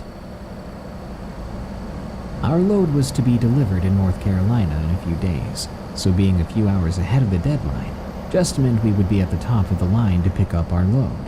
It was a win-win. We left the following morning. The guys decided we would stop in Tennessee and finally meet each other. All this after 6 months of chatting. By then, we weren't so afraid to meet up with the guy. Except for me. I was still very on edge about it. I was no slouch, and I grew up with 15 boys in the house. It was a big household, and I was quite the fighter because I had to be. My ex was a larger dude too, standing 6'3" and about 280 pounds. So in theory, we were ready for anything. The only way someone could get the best of us is if they were prepared or armed, which back then was highly illegal to have in the trucks, and if you were caught by the Department of Transportation, it would be jail time, no questions asked. With our company, we had very specific fuel stations we could use to top off at, but Maniac was an owner-operator, so he could go anywhere. Maniac said he'd already stopped to get fuel and took a shower, but he would drop his trailer off and meet us at a Flying J patrol station. that was down the road from where he was, which I believe was a Love's fuel station. So we get ready to fuel up, and we showered. Then we got a booth at the restaurant. We waited about 45 minutes before ordering food. Once more, we waited and waited. No one ever showed up, and there was no way to contact him besides getting close enough to him over the CB radio, which at this point was going to be random. My ex was not a patient man, so we ate and headed back out to the truck. You could tell, too, that he was obviously irritated with being stood up for a second time by the same guy that claimed to be his friend. I remember it being a dark and humid night. It was probably 10 p.m. There wasn't much for noise in the truck stop, which was unnerving. A quiet truck stop is a creepy truck stop. We walked across the fuel island to be greeted to a crap ton of flashing lights. Several cops, state troopers, a coroner's van, a fire truck, and 2 ambulances. All of which, if they had lights, they were flashing. It was quite the spectacle, and completely unexpected. It's not uncommon for either lizards to get busted or drivers to get involved in crap they are not supposed to, so we didn't think much of it. Cops and a truck stop go hand in hand after all, but this was more than just your typical truck stop shenanigans. Something major was going down, and the truck stop was now suddenly abuzz. We passed 12 trucks or so. This was one of the bigger Flying J's, so it could probably fit about 80 trucks and trailers in the lot if you went all the way back to the dirt. And then you could probably Tetris a dozen or so trucks in the dirt lot, which happened to be where our truck was. Now, I'm a curvy girl, and I wouldn't call myself that, but I definitely don't look like I belong in a truck stop. I was used to drivers looking at me all creepy-like. I always got taunted and harassed for being a lot lizard even though I was a driver. In fact, there are some truck stops that are not safe for me to walk in alone. I was walking with my ex, and we weren't holding hands or anything, but it was obvious that I was with him. We walked down a row and saw a bobtail truck parked in a full parking spot. I thought it was weird, as he had no trailer, but he was in a spot for one. Typically, bobtail trucks will park at the end of a run and leave the big spaces for trucks with trailers, because that was again another unspoken truck driver rule. We moved by the bobtail truck. It was a dark truck, maybe a dark black or blue with a cattle guard and a brow. I don't remember seeing what type of truck it was. Old school trucker code was if you were looking for company, the driver would park and leave his reading red light on to tell lot lizards that the driver was looking for entertainment. The guy was sitting in the passenger seat, and he had the red reading light on, so I could see his face. It was a bit distorted, but he gave me the creepiest smile, and then quickly shut his blinds. We were about 6 trucks down from the bobtail. I could see his truck from ours, and I remember looking back and seeing the red light still illuminating through the porthole window in the passenger door. There was a small slit down the curtain showing a dark spot, and I could see eyes. The guy in the truck was still watching us. Even with as warm as it was, chills flew up my spine, and I felt uneasy. My gut wrenched with a sudden feeling of dread. I honestly thought I was going to get sick. We finally got back to the truck and turned on the CB for our night of entertainment, and to see if we could radio Maniac, to see what the deal was in the lot. The chatter was about all the cops and the ambulance, fire truck, and DOT. All the commotion seemed to be across from us, but 2 rows up. People were saying that they found a body, a lot lizard, and that it was bad, like gnarly and brutal. One driver started trying to explain it, but he was then told that he had to keep his mouth shut by a police officer. Being nosy, though, my ex and I jump out of the truck to go investigate. We dodged in and out of the trucks and managed to wiggle our way up to the scene. You know when you hear the phrase, "some things can't be unseen." This was one of them. The lady, what was left of her, had been tied to the trailer in the truck. Then someone pulled the kingpin, that piece that locks the two together, and let down the landing gear.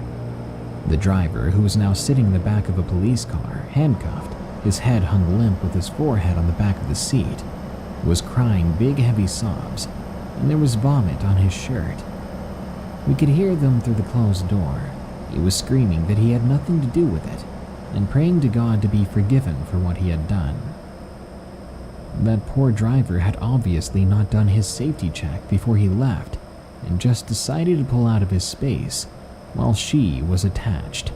Without getting too graphic, I can tell you that a normal human body should never look like that. It was like something you would see from a Saw film.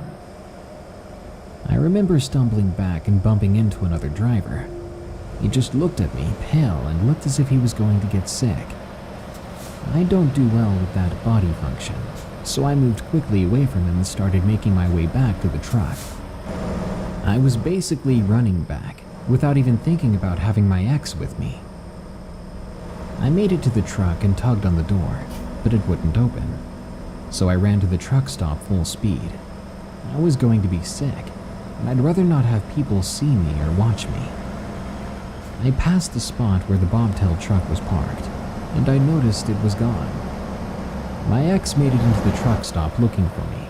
He said he would walk me back to the truck, so I could get some rest and forget about this awful night. Yeah, right. Like I could sleep after that. He turned on the radio and began to talk to the other drivers. No one else had seen much. There hadn't even been much lizard traffic. The police had been working overtime that night, cleaning up the truck stops after they had caught wind of the first few crime scenes. I sat in the bunk and just kind of stared out of the windshield at the flashing lights. There was a tap on the door all of a sudden, and it nearly made me jump through the roof. A police officer said he was getting statements from everyone at the truck stop. He gave us the rundown about safety in numbers and to not go anywhere alone. I wasn't even planning on leaving this truck. I told him about the creepy guy that smiled at us in the bobtail truck, and I gave him a description of the truck. But the officer didn't see the point of me telling him about a creepy guy, but he took down the information anyway. I don't think I slept for days after that. I just kept seeing the image of that woman. Flashes kept going through my head. The vivid image of her face, the red rag that was in her mouth, and the 100-mile-per-hour tape around her wrists, tying her to the headache rack. She had obviously struggled because there were bruises formed on her stomach and her face. Mascara was running down her cheeks, and that smell of iron. I can barely recount this story to you without being queasy. It didn't seem to faze my ex much. He went on like it wasn't anything big or special. After a few weeks, I finally managed to get the image out of my head, or I had finally convinced myself that it wasn't real. It was just a scene from a scary movie. Yeah, that's what it was. Either way, I was glad for the time being having it out of my head. Fast forward to February, about 3 months after that incident, and we were heading to New Orleans. I was super excited to see the area, and hopefully get in to see the Mardi Gras. I wanted to visit the cemeteries to see the mausoleums and go into the voodoo shops and such. We had an extra few hours to spend there, so I was happy when my ex said we could go wandering around for a bit. We parked at this little truck stop. It was one that didn't show up on the big Rand McNally maps. We were told about it by another driver. It really wasn't more than a hole in the wall, a ma and pa shop with a small dirt lot and a flickering light pole on one end, but it was within walking distance of the French Quarter, which was where I wanted to go. Hey there, Purple Pete. What brings you out all this way? The voice on the CB radio was loud, so he was really, really close. Maniac. There were only 2 other trucks in the lot. An old Freightliner hauling a Swift trailer and a dark green Kenworth that had a cattle car in the back hauling cows. My ex was still a bit miffed about being stood up months ago. He could really hold a grudge when he wanted to. Maniac, man, where the heck have you been? Why'd you stand us up back there, buddy? My ex radioed back. Man, you know how it is. Cops make me a bit uneasy, and I'd rather not get caught. Caught? What do you mean, man? My ex questioned. Don't worry about it. You just keep an eye on that girl of yours. I'd really hate for something bad to happen to her. Like all of those other girls. We watched the CB key up, again burying the needle on the radio. The signal was so high, it had to be in the same freaking truck stop.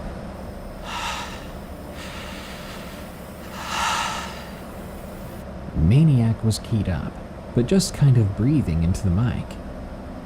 You know, I really like to play with them before I destroy them. Nasty. They're so nasty, so dirty, so defiled. You know they had it coming. It sounded like he was talking through gritted teeth. His voice was louder than before. We could hear the rumble of a truck heading down the one-way street that ended in the truck stop. We looked at each other. This was the only time I'd ever seen anything like fear in my ex's eyes. Tears began to well up in mine, and for the first time I was truly scared. A dust cloud came rolling up into the truck stop, and this dark, black, menacing Peterbilt with a cattle guard and a brow came rolling by slowly. The driver keyed up just as he went past the nose of our truck. It was that same creepy guy, creepy eyes, creepy smile from the truck stop months ago. He twisted that freaking grin at me as he put the mic up to his lips. Be safe out there, you two. I'd hate to run into you again. His CB handle was pinstriped on his driver door, saying Maniac in bright red letters. We reported this to the police, though there wasn't a very big search going on for him. Guess there wasn't enough concrete evidence beyond what he said to us. In April of 2004, we headed back to Alaska because my ex's father had a massive heart attack. We stayed there for a while before heading back onto the road. As far as I know, there were 7 total scenes or incidents. There could have been more. Who knows how long he had actually been doing this? I don't know if the guy was ever caught, and I found evidence online about the other incidents, but never any answer on if he was still out there. I can tell you one thing, though. The second time around, I wasn't making friends with anyone on the road, and I always kept a 6-inch blade on me at all times, just in case I ever saw a Maniac again. Well, that one was a good story.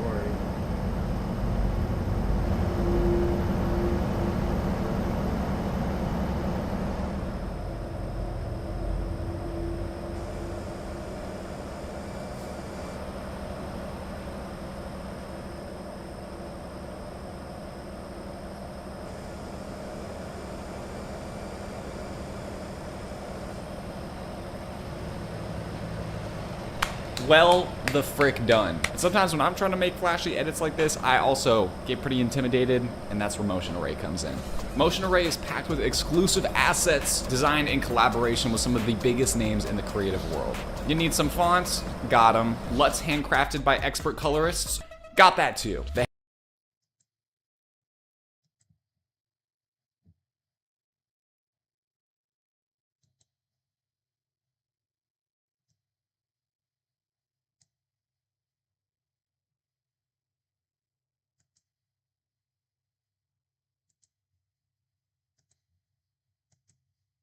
Yep, that was the end.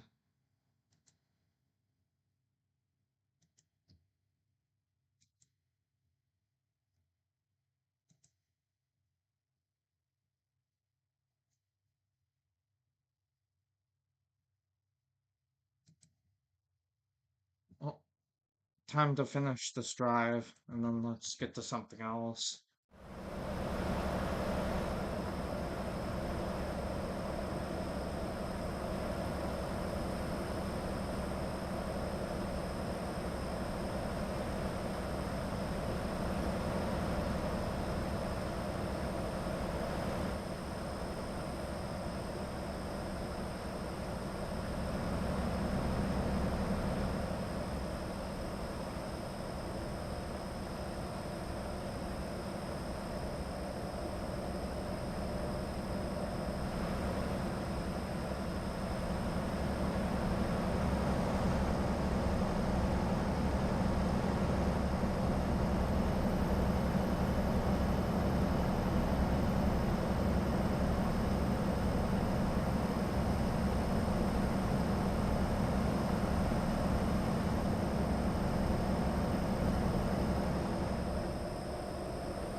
It's gonna be so good.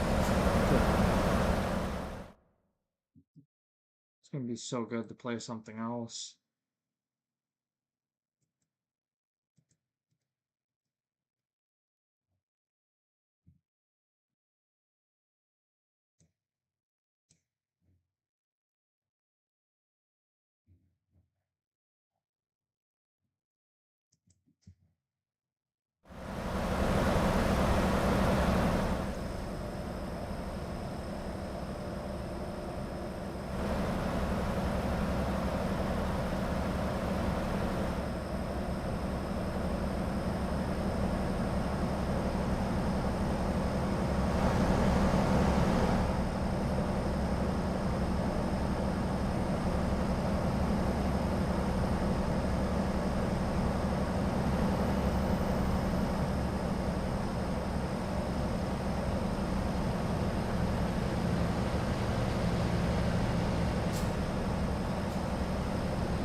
It's right there.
come on.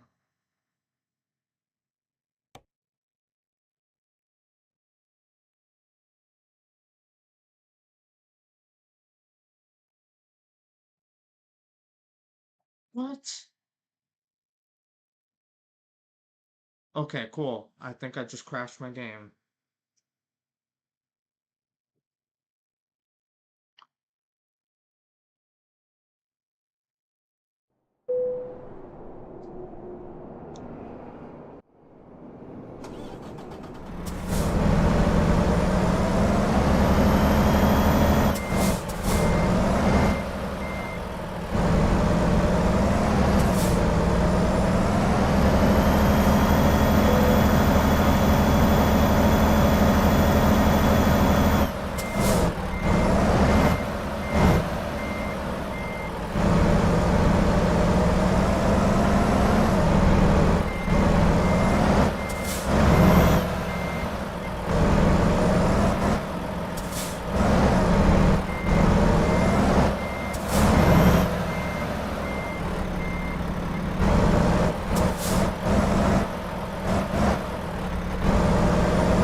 Dude, just fuck it. Fuck this stupid fucking job.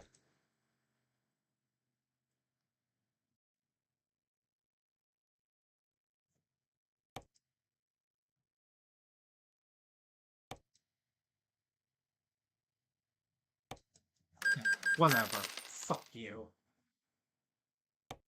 Stupid shit was a waste of fucking time.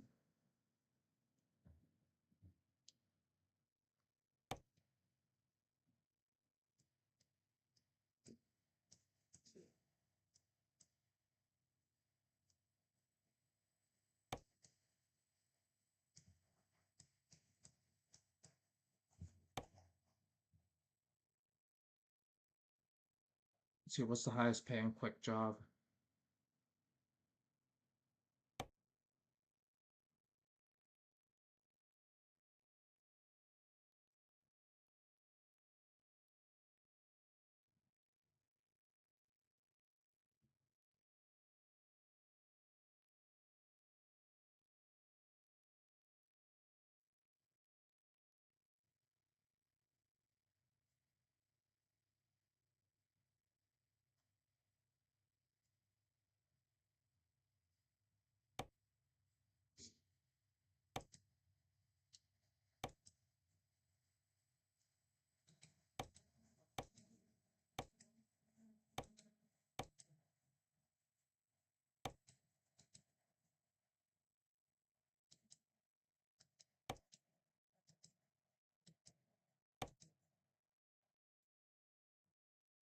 Let's see, what's the 579 like?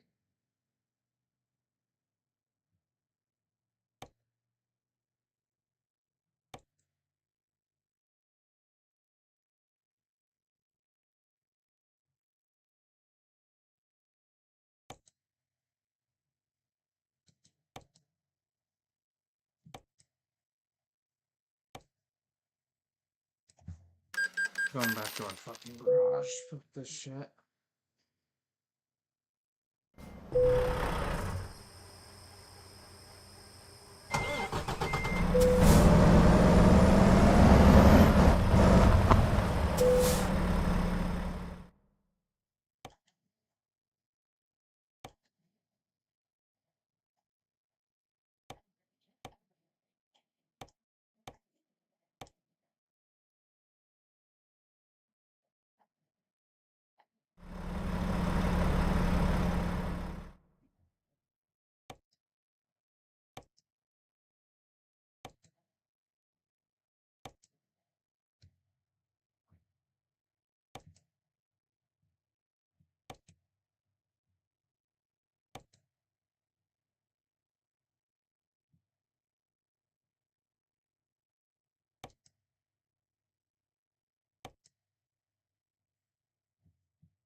Yep.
Hell yeah.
Let's see, route length.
I might have to take this live cattle job.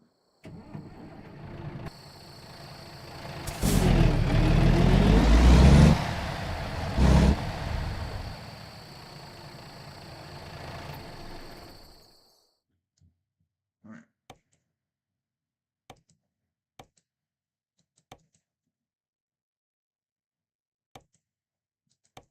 Definitely enough trucking.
Alright, you know what? I need to end the stream. This shit is pissing me off.